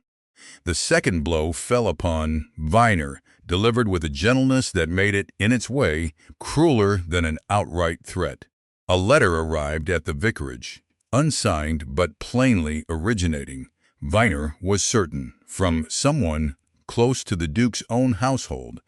suggesting that should the matter of the parish tithe be permitted to proceed to a swift and amicable settlement without further agitation from any quarter, the vicar's own income might be assured, by private arrangement, at its present level for the remainder of his incumbency, regardless of whatever the parish at large were ultimately assessed to pay. Viner wrote to Damaris in evident anguish, torn between the comfort of his own old age secured and the knowledge of what such comfort would cost every poorer family in his parish, and asked her plainly what she believed he ought to do. Damaris wrote back that she could not in conscience advise him either way, that the choice belonged to him and to his own understanding of what his living was for, but that she herself did not intend to stop looking for proof, whatever he decided. It was in the course of this same correspondence, in a letter that arrived toward the end of June, that Viner asked her, for the first time since the winter, a question she had been dreading without quite admitting it to herself. He asked her, plainly and without unkindness, why she had ever written to Skeeny at all, when she had already trusted the matter to him and to Threlfall, men who had at least some standing in the world to protect her. Damaris sat with his letter a long while before she answered it, and when she did not spare herself. She wrote that she had wanted, more than she had understood at the time, to be believed by exactly the kind of man who had spent his whole career deciding, on behalf of people like her father, whose learning was worth printing and whose was not. She had been offered for the first time in 10 years a place beside such a man's name in a printed book, and she had reached for it before she had thought to ask what it might cost her or him, or the very evidence she had meant to protect. She wrote that she did not offer this as an excuse, only as an honest account of her own failing, since he had asked her honestly and deserved nothing less in return. Viner's reply, when it came, held no reproach in it at all, only a kind of weary recognition, as of a man who had spent enough years hearing confessions to know that most people, given the right bait, would reach for it exactly as she had. He added, almost as an afterthought at the close of his letter, that he had once, as a young curate, been offered a small preferment by a bishop who had praised his sermons rather more warmly than they deserved, and had very nearly accepted it before an older clergyman took him aside and asked him plainly whose favor he was truly seeking, God's or the bishop's. He did not say the comparison was a kind one to draw. He said only that he understood, better than she perhaps realized, how easily a starved appetite for recognition could be mistaken in the moment for simple gratitude. The third blow, and the cruelest of the three, fell upon her brother's understanding of their father. Word of the visitor's register, and of what it recorded against the Reverend Josiah Fenwick, had begun by midsummer to circulate quietly through the parish, carried, Damaris suspected, though could never prove, by careful hints dropped from the Duke's own household rather than from any leak in her own careful silence. Gideon wrote to her in July, his letter shorter and colder than any he had sent her before, asking whether it was true that their father had been dismissed from Coldbeck for damaging the very manuscript she was now so occupied in defending,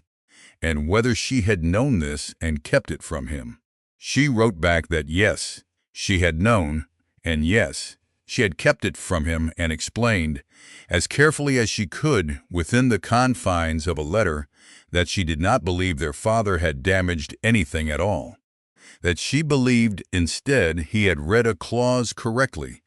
and had been ruined for it, and that she had wanted to spare him the accusation until she had proof enough to answer it properly. Gideon's reply, when it finally came, was gentler than she had feared, but no less painful for its gentleness. He wrote that he did not know what to believe, that he had grown up believing their father a careless man rather than a wronged one, a belief that had cost him nothing to hold, and had, in its own quiet way, comforted him, since a careless man's misfortune asked nothing further of the son who inherited it. A wronged man's misfortune asked a great deal more, he wrote, chiefly the discomfort of anger with nowhere honest to spend it, and he did not know, at 22, whether he had the strength to carry that anger on top of everything else the year had already cost him. He asked her, in closing, not to write to him again on the subject until she had proof enough that he might believe it without having to take it entirely on faith, a request that struck Damaris, reading it alone in her rooms above the chandler's shop,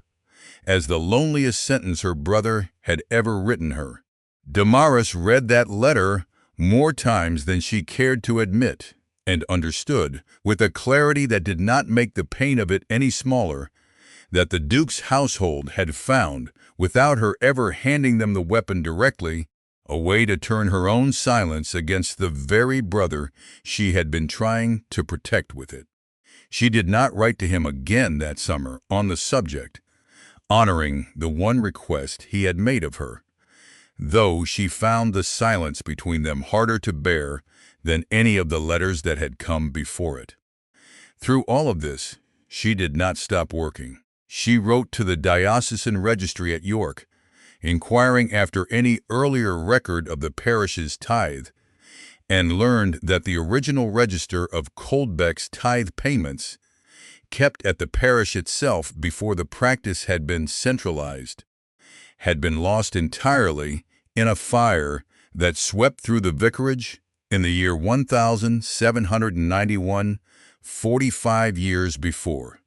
taking with it every document that might have independently confirmed how the three Granges had been assessed in living memory. It was a small, ordinary tragedy of the kind that had befallen 100 parishes across the kingdom, and Damaris found herself, reading the clerk's brief and unapologetic reply,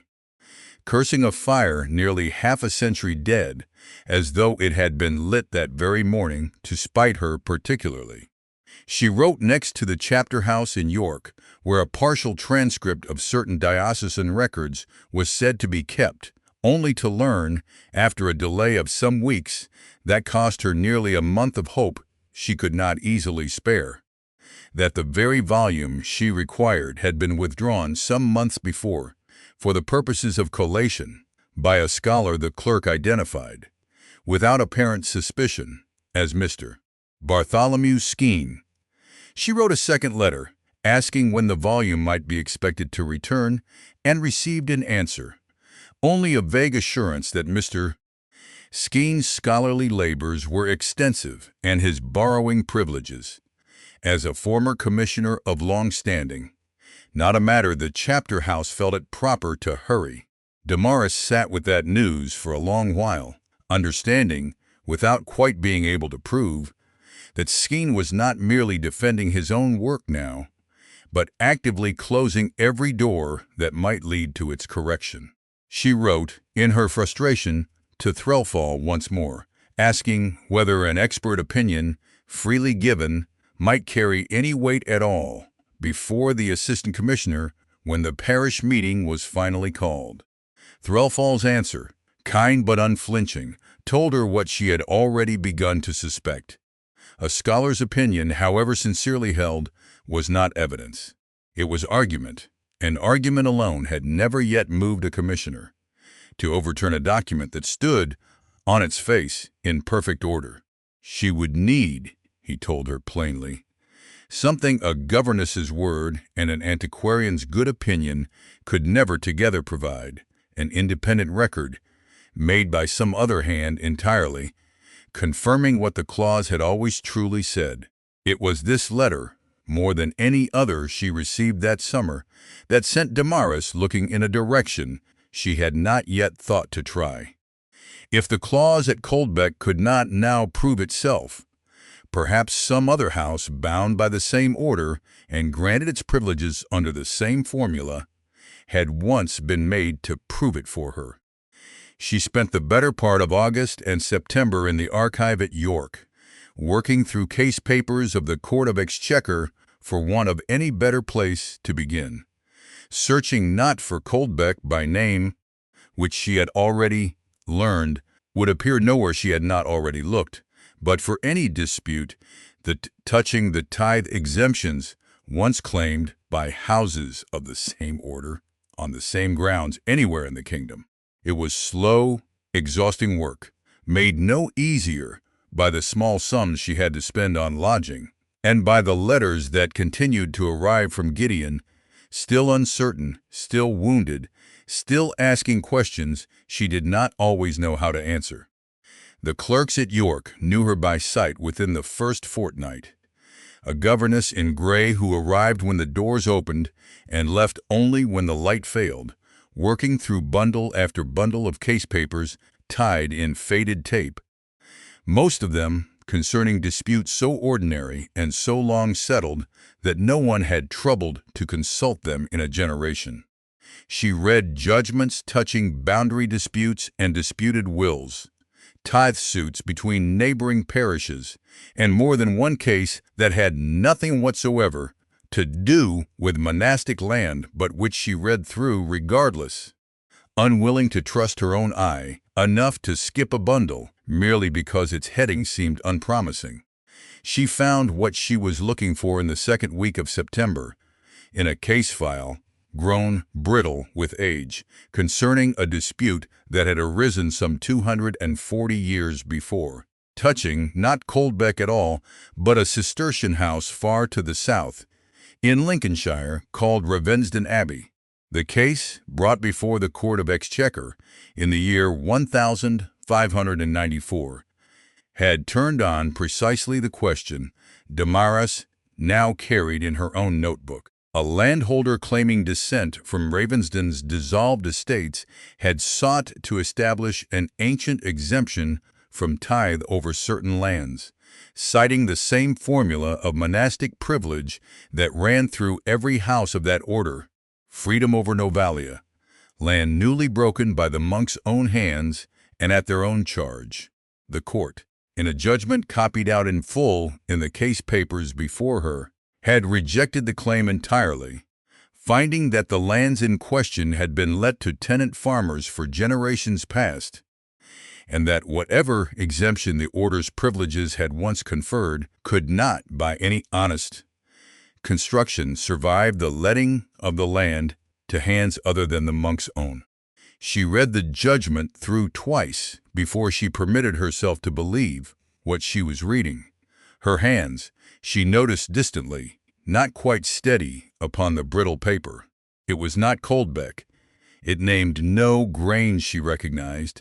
no abbot whose name appeared anywhere in her own notes, and for one long, cold moment she feared it would prove, upon closer reading,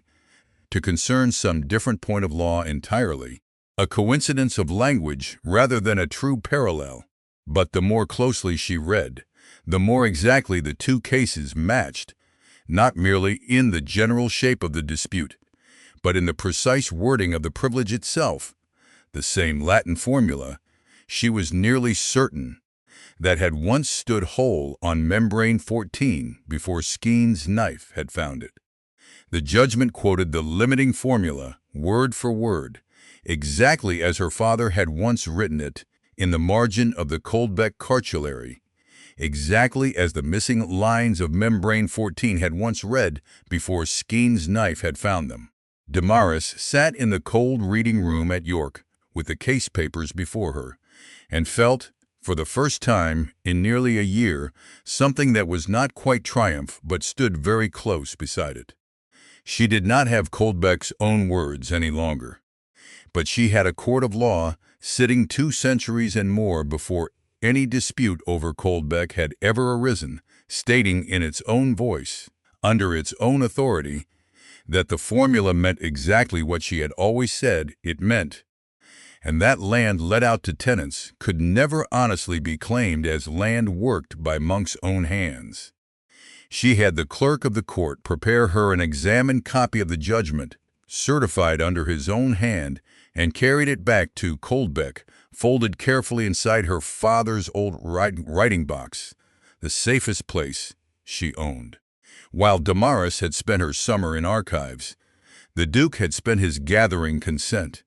The Commutation Act permitted a voluntary parish agreement wherever those holding 2/3 of the land's value could be brought to accept it, and by early autumn word reached Damaris, through Viner, that the Duke's agents had very nearly secured that proportion, chiefly by way of the parish's larger tenant farmers, men who held their own land on leases renewable at the Duke's pleasure and who had been given to understand, in terms never quite explicit enough to be called a threat, that those leases would be reviewed with particular care come the Michaelmas rent day. Damaris walked to the market town herself in the last week of September to see the thing for herself before the parish meeting was called, and found, in the tap room of the inn where such business was customarily concluded, an old tenant of one of the Duke's own farms signing his name to the agreement with a hand that shook rather more than his age alone could account for. She recognized him, an old man named Hollins, who had farmed the same acres since before she was born, and who had once brought her father a basket of pears every autumn in gratitude for some kindness she had never learned the particulars of. He caught her eye across the room as he set down the pen, and though he said nothing to her directly,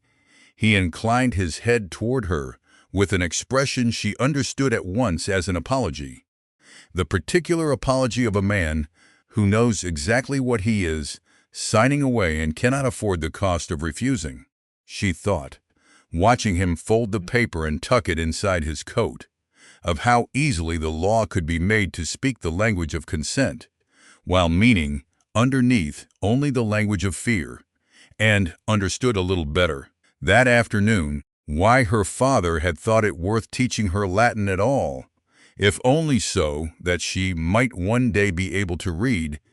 and not merely obey the documents men like Hollins were asked to sign without ever being permitted to question them. The parish meeting was called for the 12th of October in the nave of Coldbeck's own church, before Mr. Nathaniel Purbeck, the assistant commissioner appointed to preside over such agreements throughout that division of the county. Damaris attended as an ordinary parishioner, seated toward the back of the church among the smaller farmers and cottagers who had gathered to watch a matter decided that would touch every one of their rents for a generation to come. Skeen had come up from London for the occasion, seated near the front beside a clerk from the Duke's own solicitor, with both the printed edition and the original cartulary, its damaged membrane now bound in among its fellows as smoothly as though nothing had ever been cut from it, laid ready upon the table before Purbeck. Skeen rose first when the meeting was called to order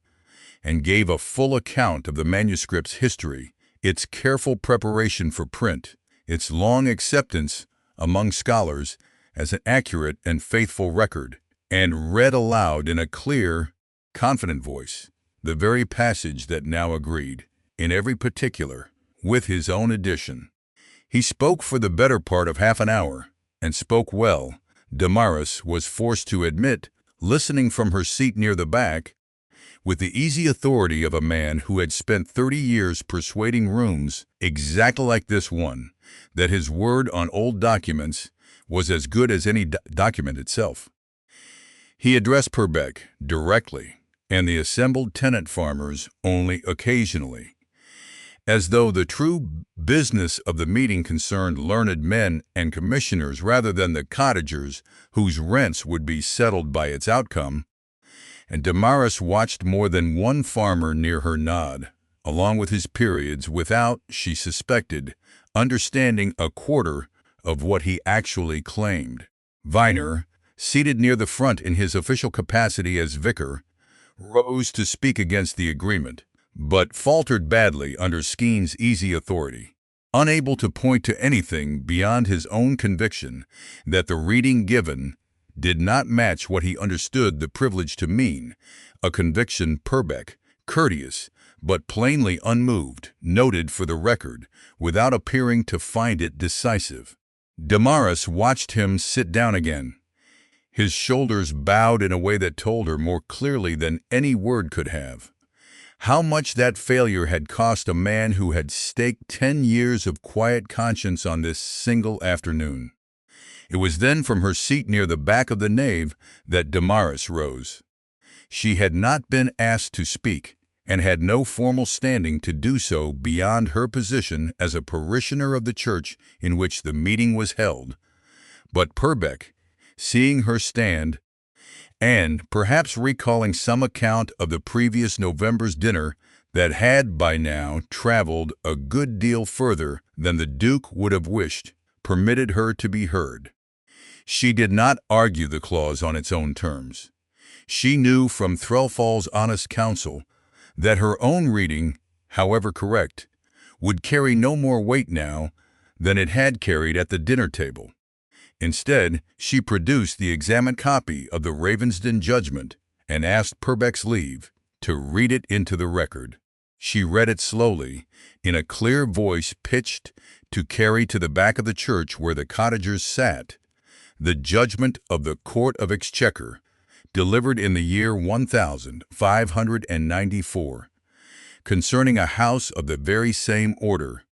claiming an exemption under the very same formula, rejected in full, because the lands in question had long since passed into the hands of tenant farmers. She set beside it the rental clause she had herself copied from Membrane 14 before its cutting, naming the 3 granges of Coldbeck and the date, in the middle years of the 14th century, from which they too had been let to tenants rather than worked by any monk's own hand. The church fell very quiet as she read, the particular quiet Damaris remembered from the dinner table the previous November, though weightier now, freighted with a full year of consequence rather than a single evening's surprise. Purbeck, when she had finished, sat a long moment in evident thought before he spoke. He said that he could not, upon the evidence now before him, a genuine dispute as to the very construction of the exemption claimed, in good conscience proceed to certify a voluntary agreement that assumed the exemption's validity without further question. The matter, he ruled, touched a real and substantial question of law, one properly reserved to the courts, rather than settled by parish agreement, and he would accordingly report it as contested, and refer the underlying claim of exemption to be tried, should either party wish to pursue it, before the Court of Exchequer itself. A murmur passed through the church, rising almost to a cheer among the cottagers at the back before Purbeck's raised hand restrained it. Skeen's confident color had drained visibly from his face, and for a moment, watching him, Damaris allowed herself the small, unworthy satisfaction of seeing a man who had spent a year certain of his own authority discover, in front of witnesses, that authority alone was not proof. Damaris, standing in the aisle with the examined judgment still in her hand, felt something in her chest loosen for the first time in nearly a year. It was in that same moment, before Purbeck could gather his papers to close the meeting, that Lady Audeline Verrall rose from her seat near the front of the church. She had said nothing throughout the entire proceeding, seated quietly beside her brother's solicitor with the same watchful stillness Damaris remembered from the dinner table, and she rose now with no evident haste, addressing Purbeck directly in a voice pitched, as it had been at Hartsmere, to carry no further than it strictly needed to. She said that before the meeting closed, she believed there was a further matter properly belonging to the record, one that touched directly upon the reliability of the evidence just presented. She held in her hand, she said, a certified extract from the muniment room's own register of visitors, together with a formal memorandum drawn up and witnessed by 3 members of the household staff in March of the year 1823, recording that the Reverend Josiah Fenwick, admitted to examine the cartulary the previous year, had subsequently been found to have caused deliberate damage to a portion of the very text now in dispute, and that his access had accordingly been withdrawn. She read the memorandum aloud herself, in full,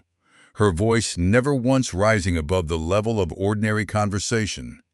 naming the 3 witnesses who had signed it, naming the date, naming the precise portion of the manuscript said to have been damaged, a description that Damaris, listening with a growing horror she fought to keep from her face, recognized at once as corresponding almost exactly to the very membrane now missing its own 3 lines. She said this without raising her voice, without once looking toward Damaris directly, and added only, in closing, that she made no accusation whatsoever against the Reverend Fenwick's daughter, who she was certain had acted throughout in perfect good faith. She wished only, she said, that the commissioner should have before him a complete account of the manuscript's history before any question of its reliability was decided in whichever direction that history ultimately pointed.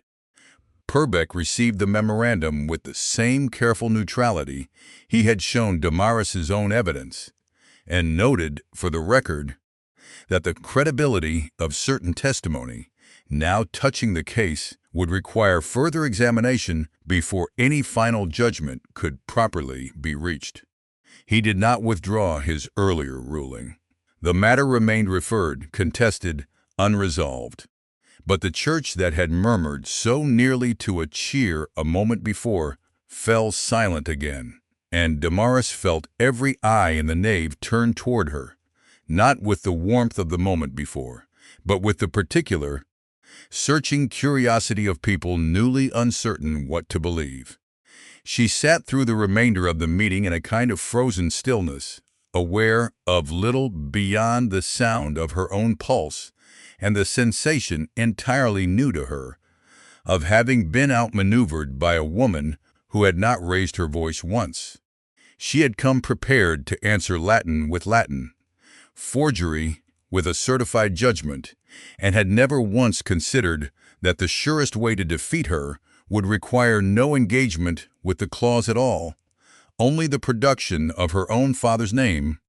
At the one moment it could do the most damage to a victory that had, until 30 seconds before, seemed entirely her own. She walked out of the church alone, through a churchyard, gone gray and cold under an October sky, past parishioners who did not quite meet her eye, and others who watched her pass with an interest she had not asked for and did not know how to answer. Viner caught her at the gate, his face a study in confusion and concern, and told her he did not know what to make of the memorandum, whether it was true, whether it had always existed, or whether it had been produced, conveniently and precisely, at the one moment it could do the most damage to a victory that had, until 30 seconds before, seemed entirely her own. Damaris had no answer for him. She had won, in the strict letter of Purbeck's ruling, exactly what she had come to win, a referral, a contested question, a door left open rather than closed. But she understood, standing in the cold churchyard with Viner's anxious face before her, and the whole parish's altered gaze, still pressing at her back, that she had also, in the space of a single meeting, become something she had never intended to be, not merely a governess who had corrected a duke's Latin, but the daughter of a man now formally accused, on the parish's own record, of destroying the very evidence she had just spent a year trying to prove existed. Mr. Crispin Verrall found her at the churchyard gate as the last of the parishioners dispersed, his expression grave in a way she had not seen from him before, and handed her, without preamble, a single folded letter bearing his uncle's seal. He did not stay to watch her open it. He said only, before he turned away, that he had argued against the sending of it, and that she should believe this or not as she chose, and left her standing alone at the gate with the letter unopened in her hand, and his carriage already pulling away down the lane. She did not open it until she was alone in her rooms above the chandler's shop. The fire barely lit, the October evening, pressing cold against the small window. It informed her, in the formal language of a solicitor, rather than the voice of any man she had met, that the Duke of Hartsmere's household was giving serious consideration to bringing a criminal charge against her for the willful interference with and concealment of evidence touching a matter of public record, and that she would be well advised to consider her situation and her family's situation with very great care before proceeding any further in the matter. Damaris read the letter twice, then sat a long while by the dying fire with it in her lap, understanding at last, with a clarity that offered no comfort at all, precisely what Lady Audeline Verrall had accomplished that afternoon. She had not needed to defeat the Ravensden judgment, nor argue the clause, nor contest a single word of Latin. She had needed only to remind an entire parish, in one carefully chosen moment, exactly whose daughter stood before them, and to leave Damaris standing alone afterward, with a victory that no longer felt in her own hands quite like a victory at all, she thought, folding the letter away with the others in her father's old writing box, of the examined judgment still resting beside it, proof enough, she had believed only that morning, to carry the day. She understood now that proof alone had never been the whole of what this fight required. A duke's household could afford to lose an argument about Latin and still win the war fought around it, so long as the woman who had won the argument could be made, by a single well-timed sentence, to look like the daughter of a thief rather than the daughter of a man who had simply read too well. She did not yet know how she would answer the charge hanging now over her family's name, or the criminal charge hanging over her own liberty, only that whatever proof she found next would have to be strong enough to answer both at once, and that she had, for the first time since the November dinner that had begun all of it, very little idea of where such proof might still be found. News of the memorandum reached Gideon within the week, carried, as everything now seemed to be, faster and further than Damaris could ever manage to carry the truth behind it. He wrote to her once more before the month was out, his letter shorter even than the one before, saying only that he had heard what had been read into the record at Coldbeck, and that he found himself, for the present, unable to write to her of anything beyond the barest family news, until such time as the matter of their father's name was settled one way or the other. Damaris understood this for what it was. Not a rejection exactly, but a retreat. The retreat of a young man who had already spent more of that year in doubt than he could easily bear to spend, and who could not, for now, risk hoping again only to have the hope taken from him a second time. She sat with his letter a long while that night, the fire gone to embers, and made herself a promise she did not know, in that moment, how she would ever keep. She would find the proof that would answer every question hanging over her family's name at once, her father's, her brother's, and her own, or she would exhaust every means available to a woman in her position trying. She did not yet know that the very thing which would finally answer all three questions was already sitting, unnoticed, in a stranger's bookbinding some 200 miles to the south, waiting for exactly the kind of patient, careful eye her father had spent her whole childhood training her to have. The mail coach from York to London took the better part of 2 days, and Damaris spent most of both of them with her face turned to the window, watching a country she had never before had occasion to leave, give way, mile by mile,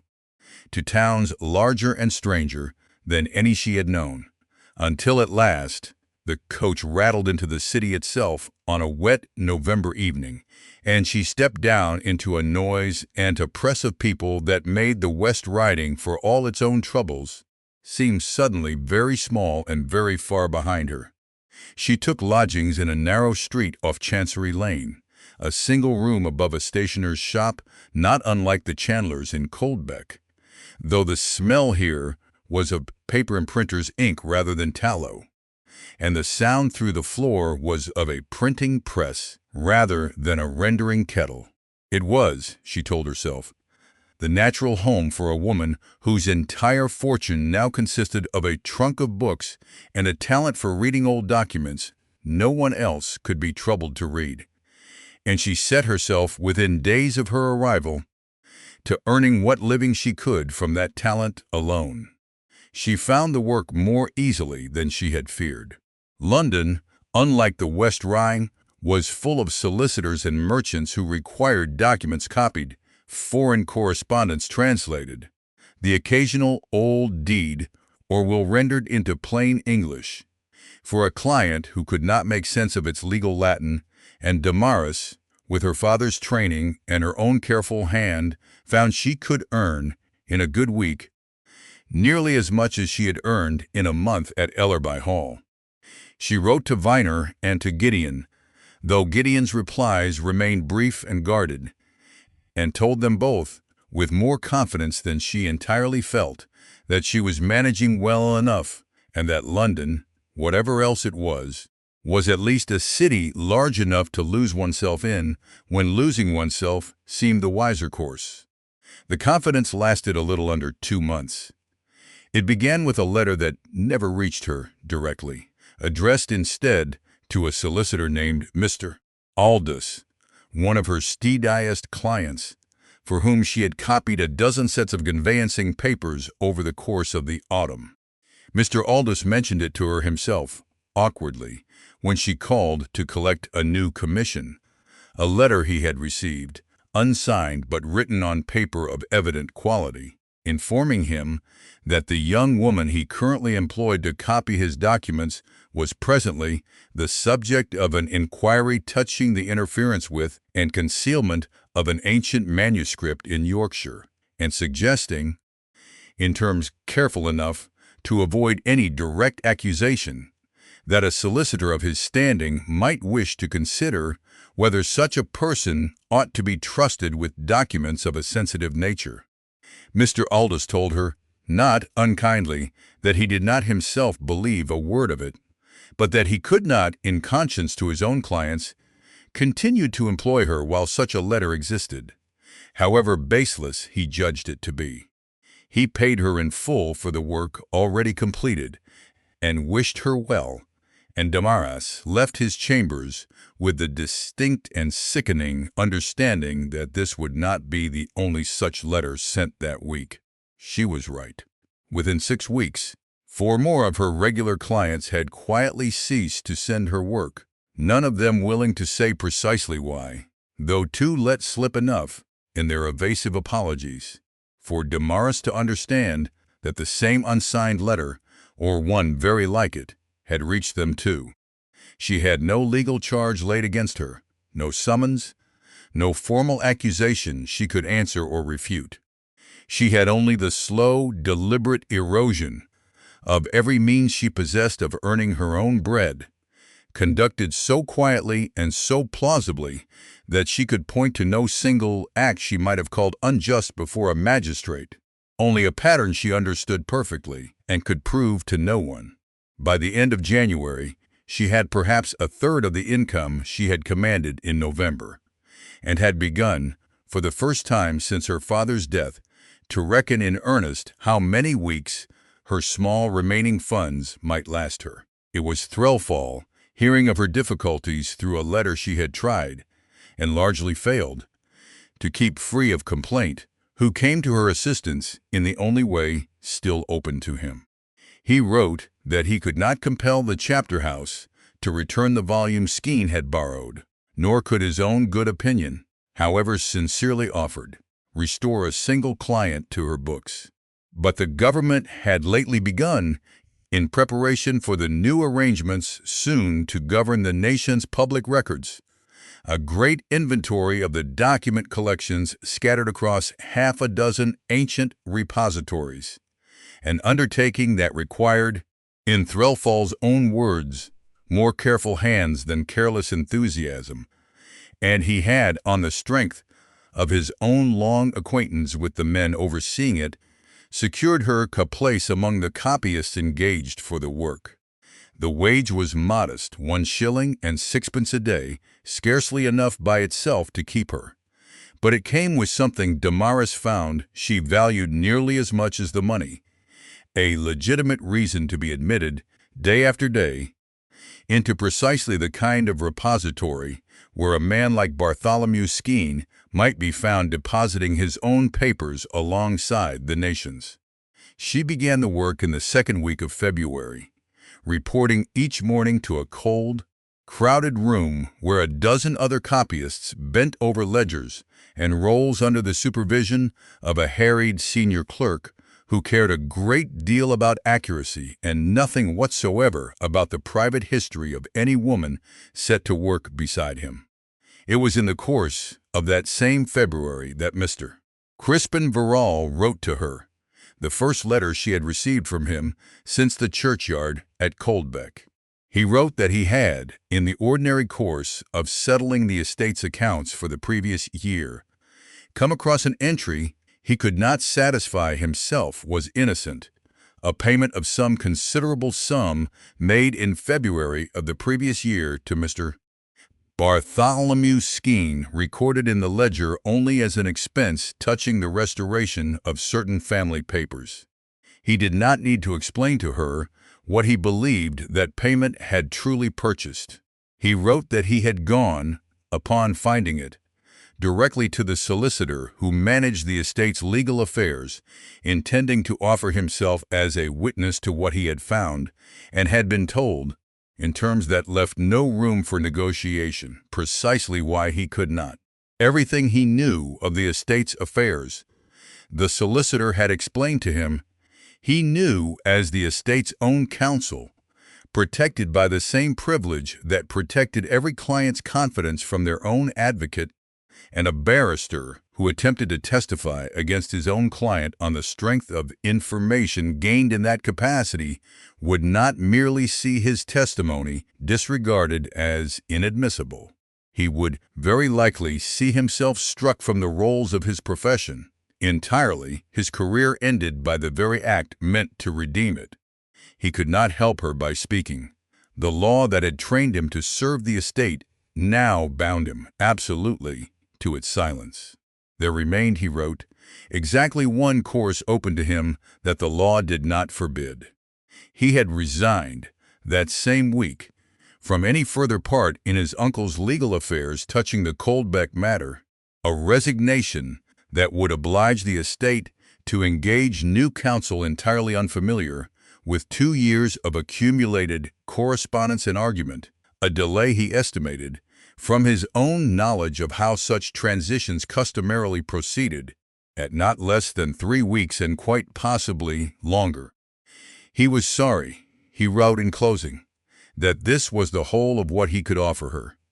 a gift he could measure only in borrowed time rather than in the evidence he most wished he were free to give.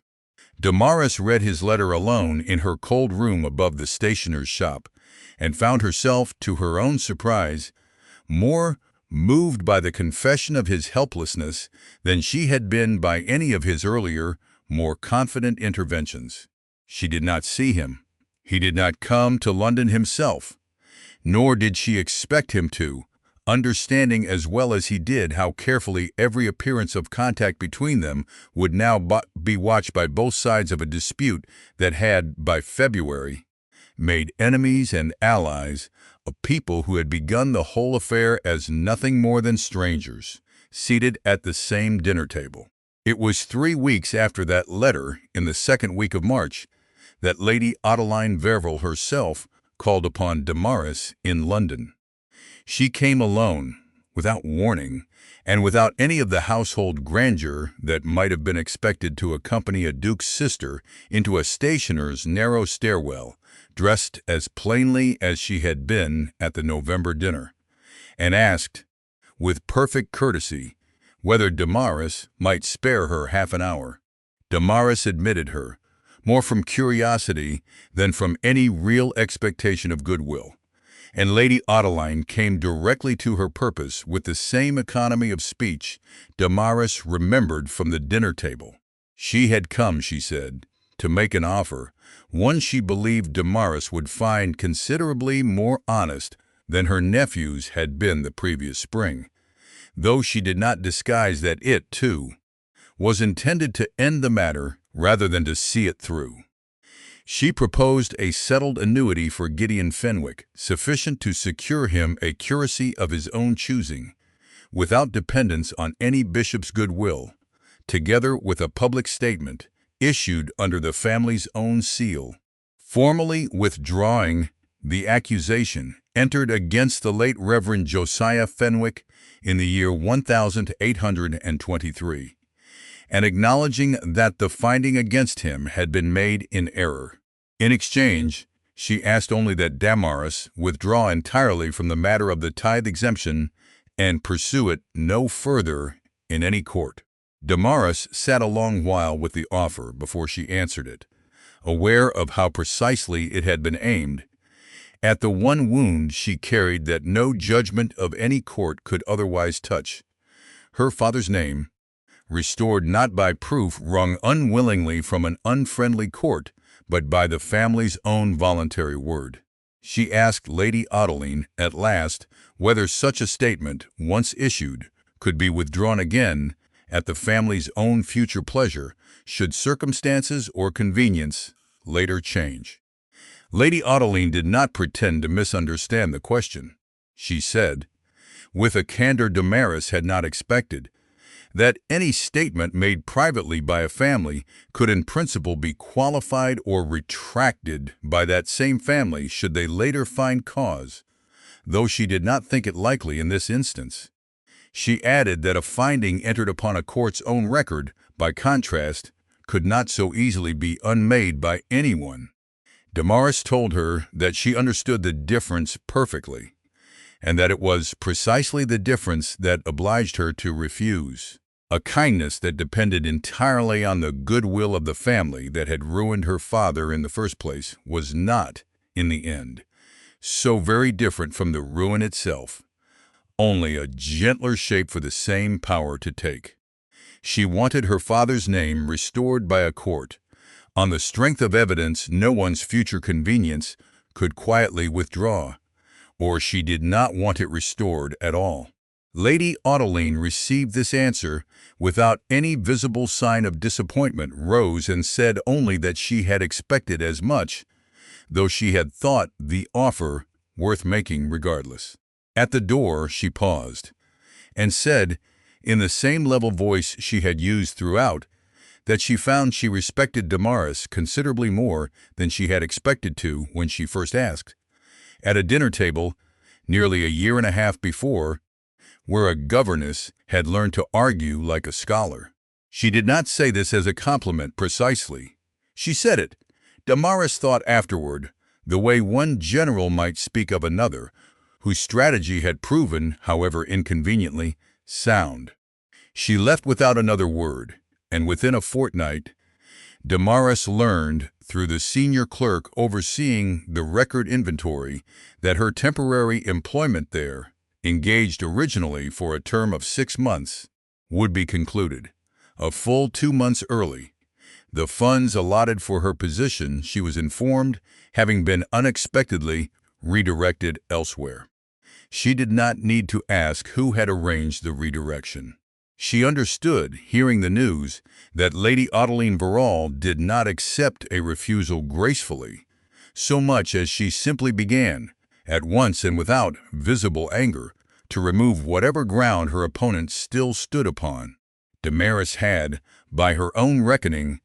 perhaps 3 weeks left of the record inventory before her position ended, and she spent them with a kind of desperate, focused industry she had not known in herself since the 3 days at Hartsmere the previous January.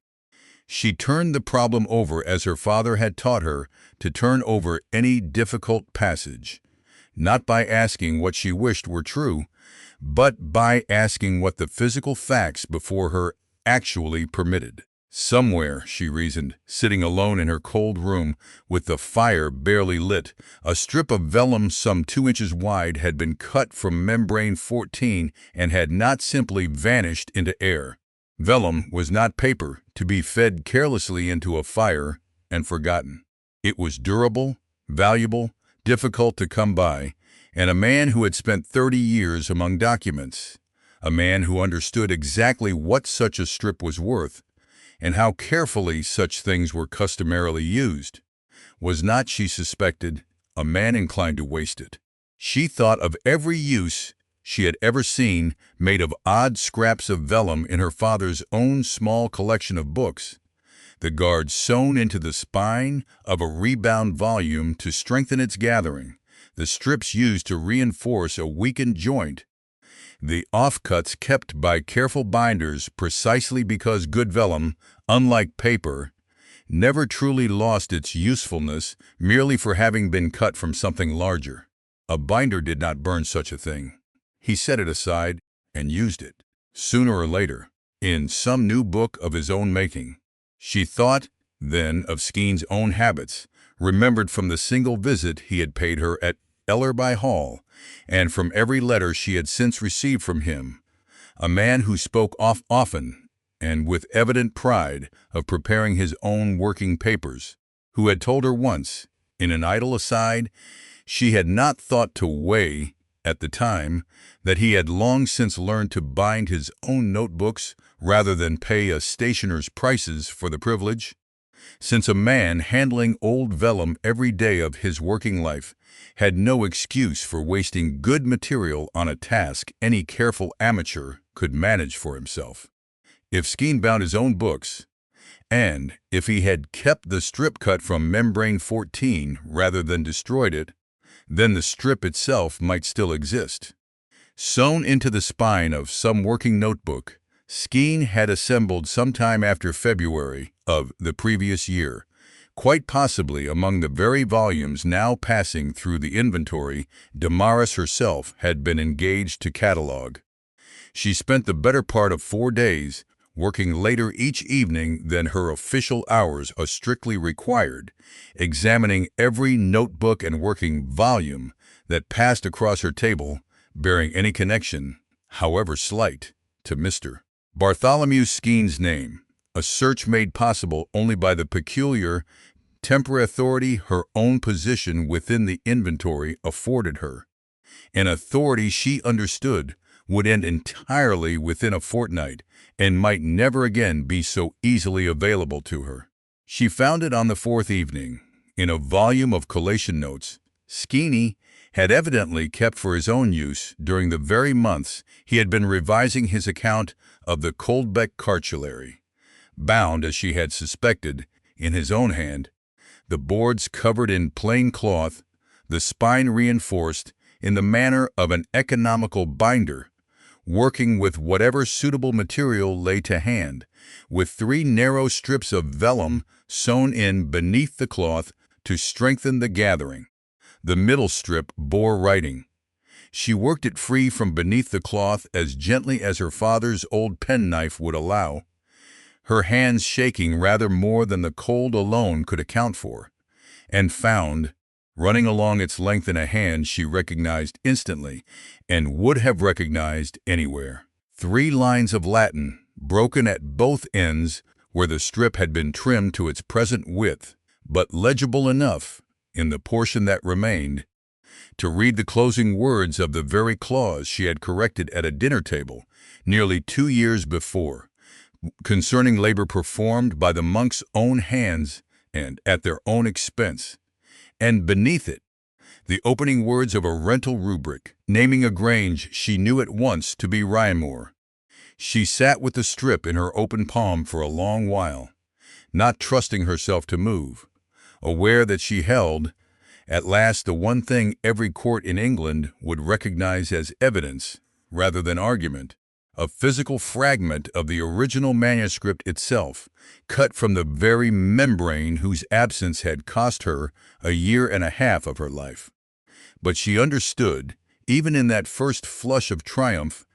that a fragment alone would not be enough. Skeen, confronted with it, would say only what any careful man would say, that a strip of old vellum proved nothing beyond its own antiquity, that it might have come from anywhere, that even had it come from Coldbeck's cartulary, it might just as easily have been cut away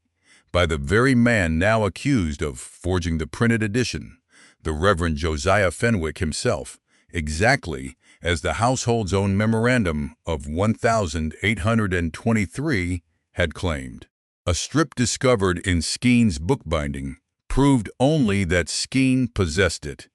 not when he had come to possess it, and everything Damaris understood with a coldness that steadied rather than shook her, now turned upon that single question of timing. She thought back methodically to every detail of her own 3 days in the muniment room the previous January, forcing herself to recall not merely what she had read but what she had done, the small, unremarkable habits of a careful copyist working through a cold winter's morning. She had brought blotting paper with her from Ellerby Hall, cheap paper of the ordinary kind sold by any stationer, purchased that same week from the fuss shop in the market town, and had used small squares of it to weight the curling corners of the membranes as she worked, tucking loose sheets between the leaves to mark her place from one day to the next. If the strip had still been attached to membrane 14 when she worked beside it that January, if the cutting had not yet occurred, then some trace of that blotting paper might still cling to the strip itself. Caught beneath the very fibers of vellum, a careful binder's needle had later sewn into Skeen's own spine. And if such a trace could be found and its watermark identified, and the manufacture of that particular paper dated with any certainty, then the strip's presence in Skeen's binding would prove not merely that he possessed it, but that he had cut it after her own hands had last touched the membrane, some 14 years after the date on which his household's memorandum claimed her father had committed the very same crime. She examined the strip that same night under the strongest light her small room afforded, working with her father's magnifying glass held so close to the vellum that her eyes ached within the hour, and found, caught along one trimmed edge where the binder's knife had cut closest to the original surface,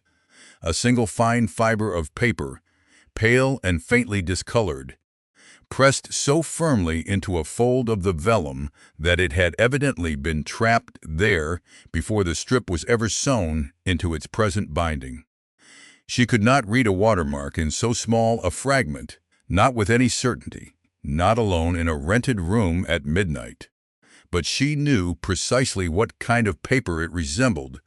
having handled a good deal of it herself that January, and she knew, too, precisely where a watermark might still be confirmed, if the stationer in the market town near Coldbeck had kept any record of the particular stock he sold that winter, or if any larger sheet of the same batch might still be found among her own belongings to compare it against. She wrote that same night to the stationer, a Mr. Iredale, whom she had known slightly all her life, asking whether he could recall the paper he had sold her the previous January and whether any unused portion of that same delivery might still remain in his shop. His reply, when it came, arrived with a small parcel enclosed several sheets of the very blotting paper in question, purchased, he confirmed, from a wholesale supplier in Leeds who marked his stock, as many such suppliers now did, with the year of manufacture pressed into the paper itself. Damaris held the sheet to the candlelight and found, exactly where she had hoped to find it, the faint ghost of numerals worked into the paper's own body, the figures 1836, plain enough once she knew to look for them. She compared the fiber caught in the vellum against the sheet Mr. Iredale had sent her,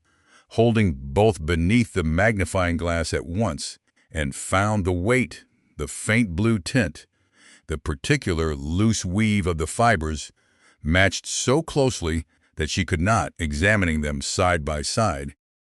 tell one apart from the other with any confidence at all. It was not, She understood, proof beyond every possible doubt. No fragment so small could ever offer that. But it was proof enough to build an argument upon, an argument that did not depend on her own word, or on Skeen's word, or on any household's memorandum, but on the plain, physical fact that a fiber of paper manufactured in the year 1836 could not, by any law of nature a court would recognize, have found its way into a cut made in the year 1823, 13 years before that paper had ever been made. She wrote to Threlfall that same week, asking him to examine the strip himself and confirm, in his own capacity as a scholar of some standing, that the vellum matched in weight and character the surviving membranes of the Coldbeck cartulary, a comparison he was able to make, he wrote back within days, by consulting his own notes from the previous November's dinner, where he had examined the original closely enough to recall its particular quality. She wrote, too, to the Clerk of the Court of Exchequer, formally requesting that the referred matter of Coldbeck's disputed exemption be set down for hearing at the earliest date the court's calendar allowed, enclosing a brief account of the new evidence she now proposed to submit. The hearing was fixed. After some weeks of correspondence she found nearly unbearable in their slowness, for the 18th of July in the year 1838. She spent the intervening weeks in a state she could not afterward properly describe. Neither the frantic industry of the previous winter nor any true calm, but something suspended between the two. The particular waiting of a person who's done everything within her power and can now only watch to see whether it proves sufficient. She wrote once more to Gideon,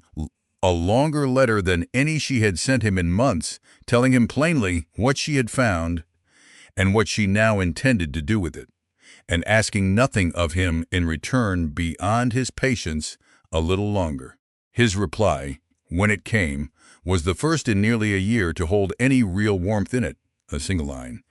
added almost shyly at the close of an otherwise ordinary letter, saying that he hoped, whatever the court decided, that she knew he had never truly doubted her, only himself, and his own strength to bear what the doubting cost him. She traveled up to London a final time in the second week of July, having spent the intervening months largely in Yorkshire, preparing her evidence with Threlfall's help, and took a room once more above the same stationer's shop, its familiarity a small, unlooked-for comfort in a week she otherwise found difficult to sleep through. Viner came down from Coldbeck himself at his own expense, arriving 2 days before the hearing with a face gone thin from the year's worry, but a manner steadier than she had seen from him in months, saying only that a parish priest owed his people at least the courage to watch the ending of a story he had helped begin. The Court of Exchequer sat, on the morning of the 18th of July, in a chamber considerably less grand than Damaris had imagined it, paneled in dark wood gone dull with age. A single high window, admitting a thin summer light that did little to warm the room. A baron of the Exchequer presided, an elderly man of evident experience and evident impatience with matters that wasted the court's time, flanked by an expert appointed by the court itself to examine any physical evidence submitted, a quiet, precise gentleman from the College of Arms whose name Damaris never quite caught amid the formality of the opening proceedings. The Duke of Hartsmere sat in the front row of the small public gallery, his color already high before a single witness had been called, and beside him, as still and as watchful as she had been at every turn of the long dispute, sat Lady Adeline Verrall. Mr. Crispin Verrall was nowhere among them, his resignation from the family's council evidently observed to the letter even on this final day, and Damaris found herself glancing once toward the empty space where he might have sat, oddly aware of his absence in a way she had not expected to be. Skeen took the witness box first, sworn upon the Bible in the manner the court required, and gave his account with the same easy confidence he had shown the previous October at the parish meeting, describing his edition, its careful preparation, its long acceptance among scholars, and stating under oath that the printed text represented, to the very best of his knowledge and belief, an entirely faithful transcription of the original manuscript in every particular. It was only when counsel for the parish, a barrister engaged at Viner's own considerable expense with funds raised, Damaris had learned with some surprise, by a subscription among the parish's own smaller tenants, rose to cross-examine him, that Damaris was called forward to present the evidence she had spent the better part of a year assembling.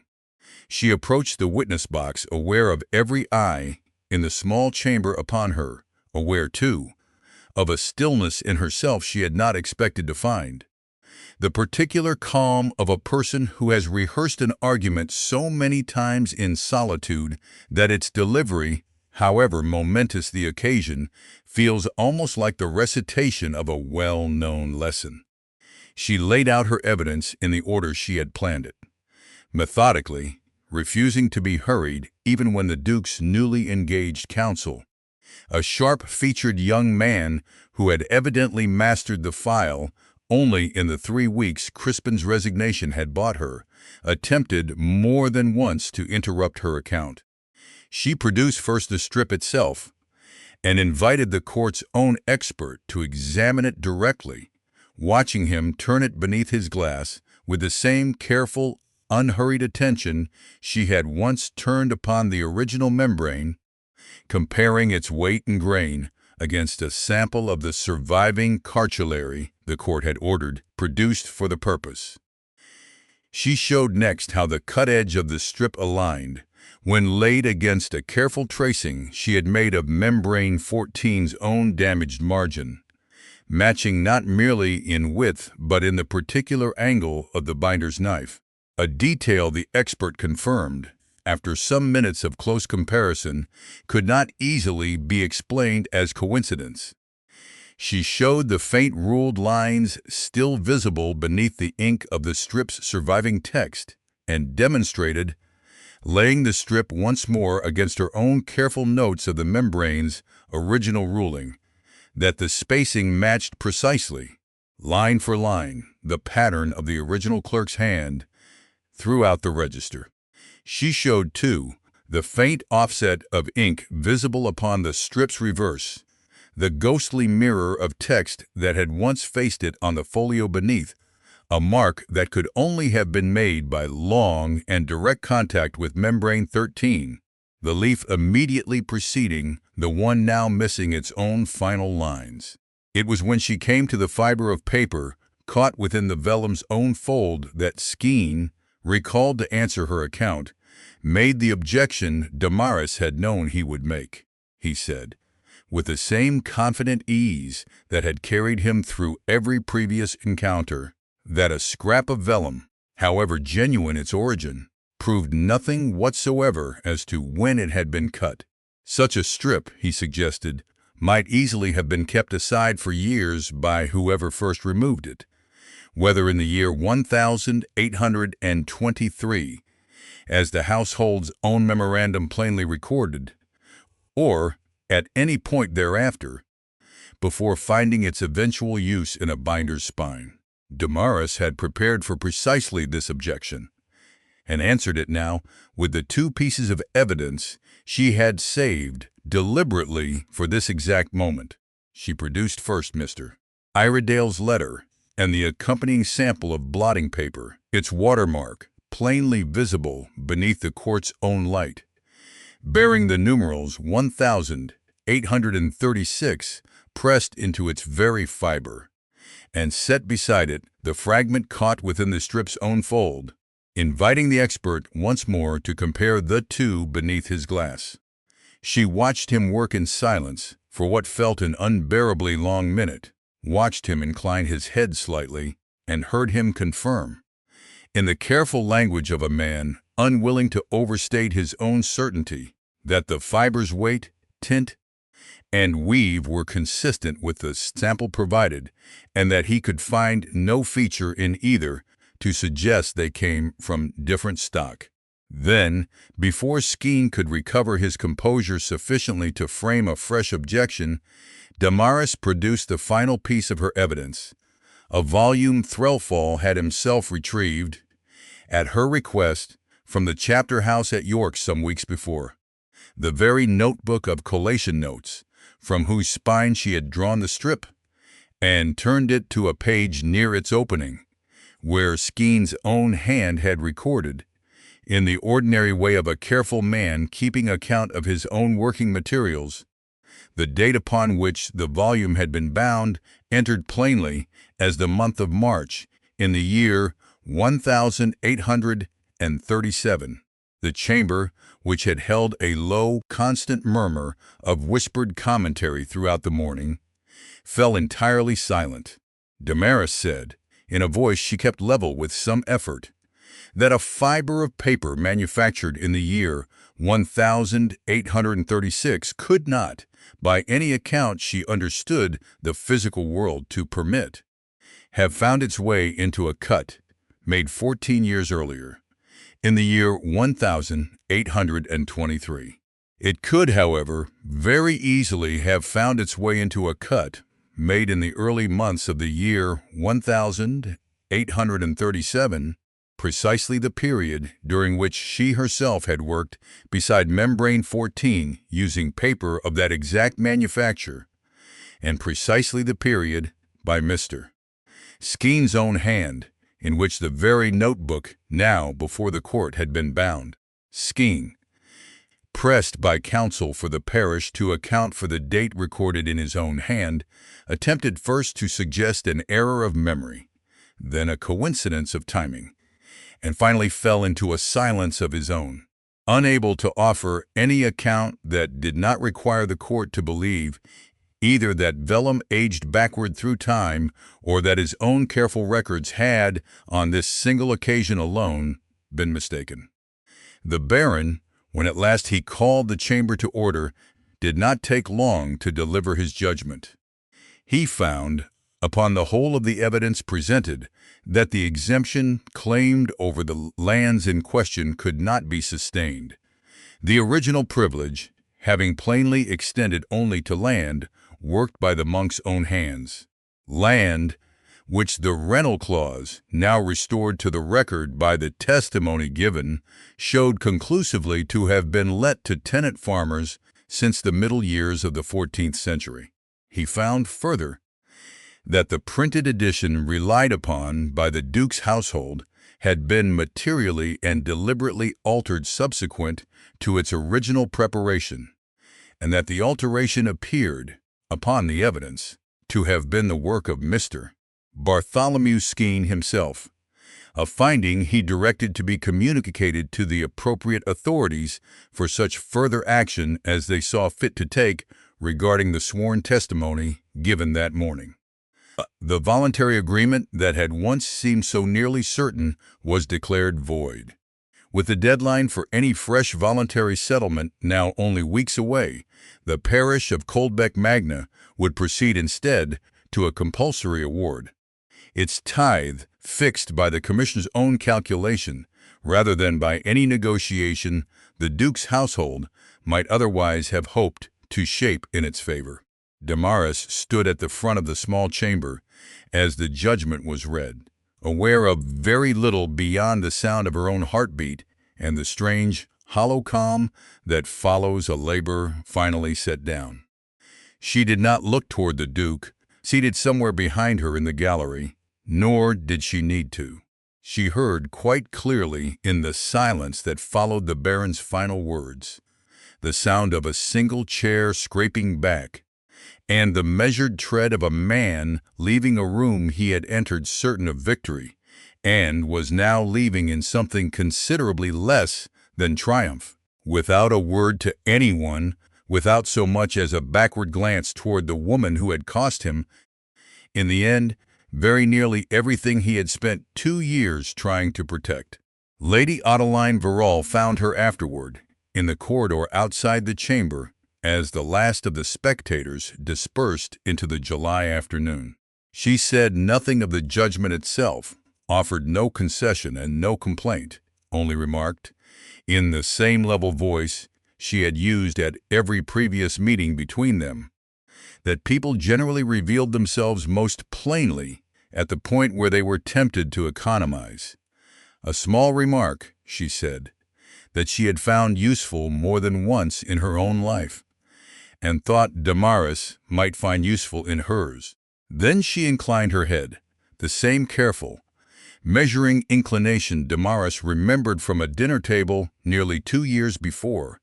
and walked away down the corridor without waiting for any reply.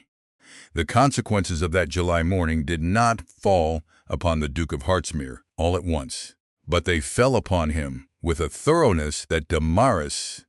hearing of them piece by piece over the following weeks through Viner's careful letters, understood to be entirely in keeping with the deliberate, patient nature of the machinery she had spent 2 years learning to move. Because the voluntary agreement had been declared void so near the deadline set by the Commutation Act, with no fresh agreement possible in the weeks remaining before the 1st of October, the parish of Coldback Magna passed automatically to a compulsory award, its tithe fixed not by any negotiation the Duke's household might have shaped to its own advantage, but by the commissioner's own calculation, based upon the average value of the parish's produce over the 7 years preceding, a figure that came in considerably higher, Viner reported with some satisfaction, than the sum the Duke had once hoped to negotiate downward through his own tenants' quiet consent. The estate was ordered, further, to bear the full costs of the proceeding, a sum that included not merely the court's own fees, but the considerable expense of the counsel engaged in the final desperate weeks before the hearing. For an estate bound by a strict settlement, unable to sell so much as an acre of land to meet either obligation, there was very little room left to absorb the blow. Viner wrote in September that Hartsmere Court itself had been partially closed up, its household reduced by more than half, the family withdrawn to a smaller property some miles distant that Damaris had never heard named before that autumn. A retreat conducted, he noted with a dry humor she had not known him capable of before that year, with considerably less ceremony than the Duke had once shown in displaying his family's treasures to a table of admiring guests. It was Lady Adeline. Viner had heard from a servant who still called at the vicarage, who had signed the order closing the greater part of the house, her brother, by all accounts, having found himself unable to face the task himself. Mr. Bartholomew Skene did not escape the summer unscathed either. The Baron's judgment, communicated as promised to the appropriate authorities, resulted within weeks in the withdrawal of what remained of his standing among the very circle of scholars whose good opinion he had spent his career cultivating, and Damaris learned, though she took no particular satisfaction in the learning, that he faced the prospect of a formal charge of perjury, a matter that would occupy the courts, Threlfall wrote her, for a considerable time to come. The Public Record Office Act received the royal assent on the 14th of August, less than a month after the Coldback judgment, placing the whole of the nation's scattered archives at last under a single, accountable authority. The very reform Threlfall had spoken of hopefully for years, without ever quite believing he would live to see it accomplished. It was through this new office, established in the weeks that followed, that Damaris was offered, in the last week of August,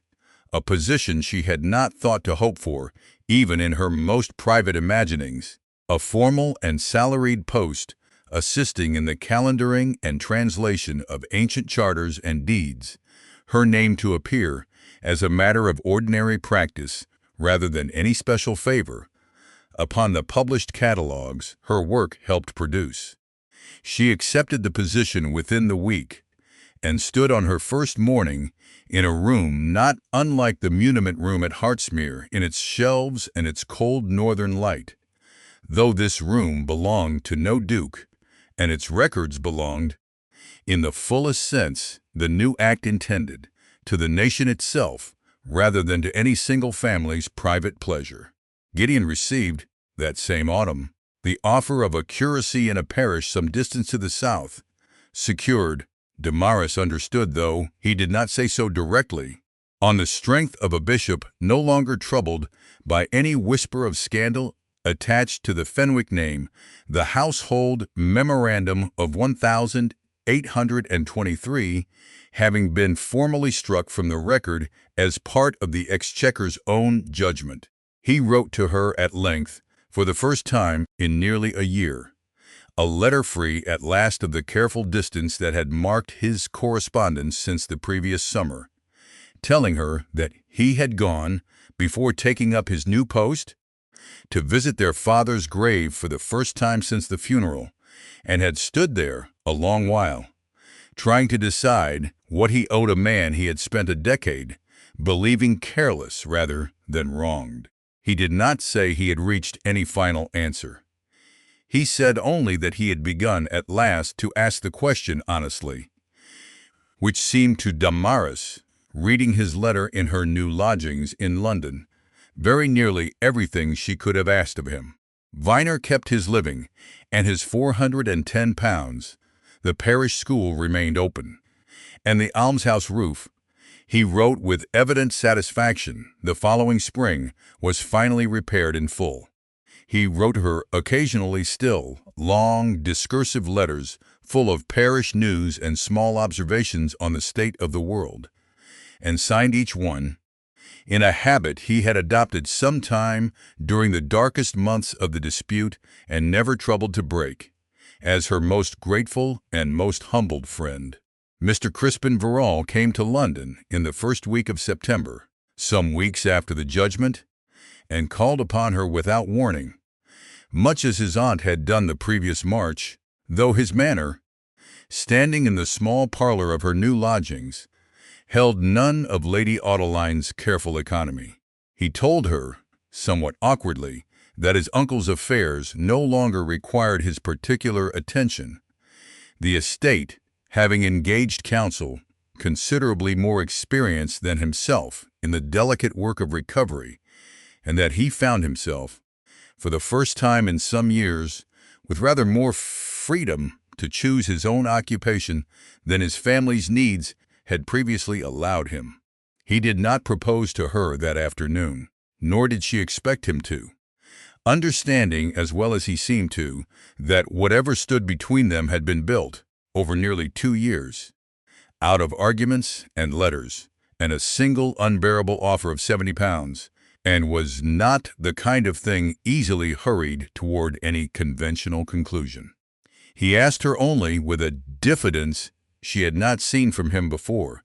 whether she intended to remain in London now that her work there was settled, or whether she thought, in time, she might wish to return to Yorkshire. Damaris told him that she intended to stay, at least for the present, and when he asked her why, she said that it was the first place in her life where she had ever possessed a desk that bore her own name upon its assignment, and a body of work that would be published in due course under that same name without any man's patronage standing between her and the credit for it. She said she found she was not yet ready to give that up, even for the sake of a county she still loved,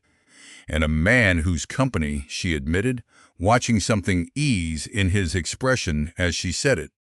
she had come to value rather more than she had once expected to. He said he understood, and that he was, for the present, willing to be patient, a word she noted he used with rather more warmth than she had ever heard him use it before, in a corridor at Hartsmere nearly 2 years earlier, warning a governess to consider carefully what she had said, and to whom she had said it. That evening, alone in her rooms after he had gone, Damaris opened the small writing box that had once belonged to her father, unpacked at last from the bottom of her trunk where it had traveled, through every removal of the past 2 years, without ever once being properly opened since the night she had first understood what his handwriting in a margin had truly cost him.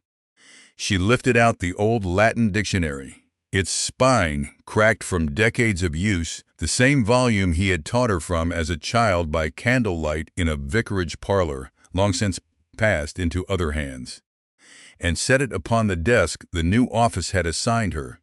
beside the calendar of charters she had begun that very week, its pages already marked, in her own careful hand,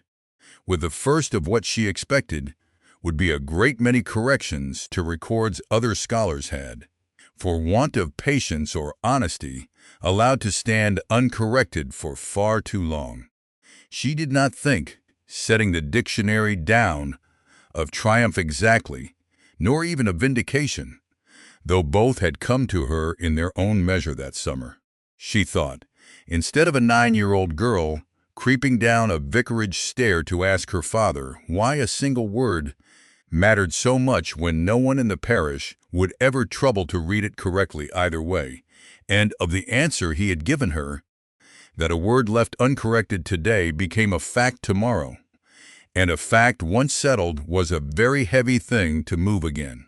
She understood now, with a clarity 2 years of loss and labor had finally purchased for her,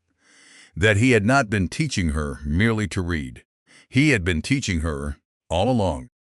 exactly how heavy such facts could grow, and exactly what it cost, and exactly what it was worth, to move one anyway.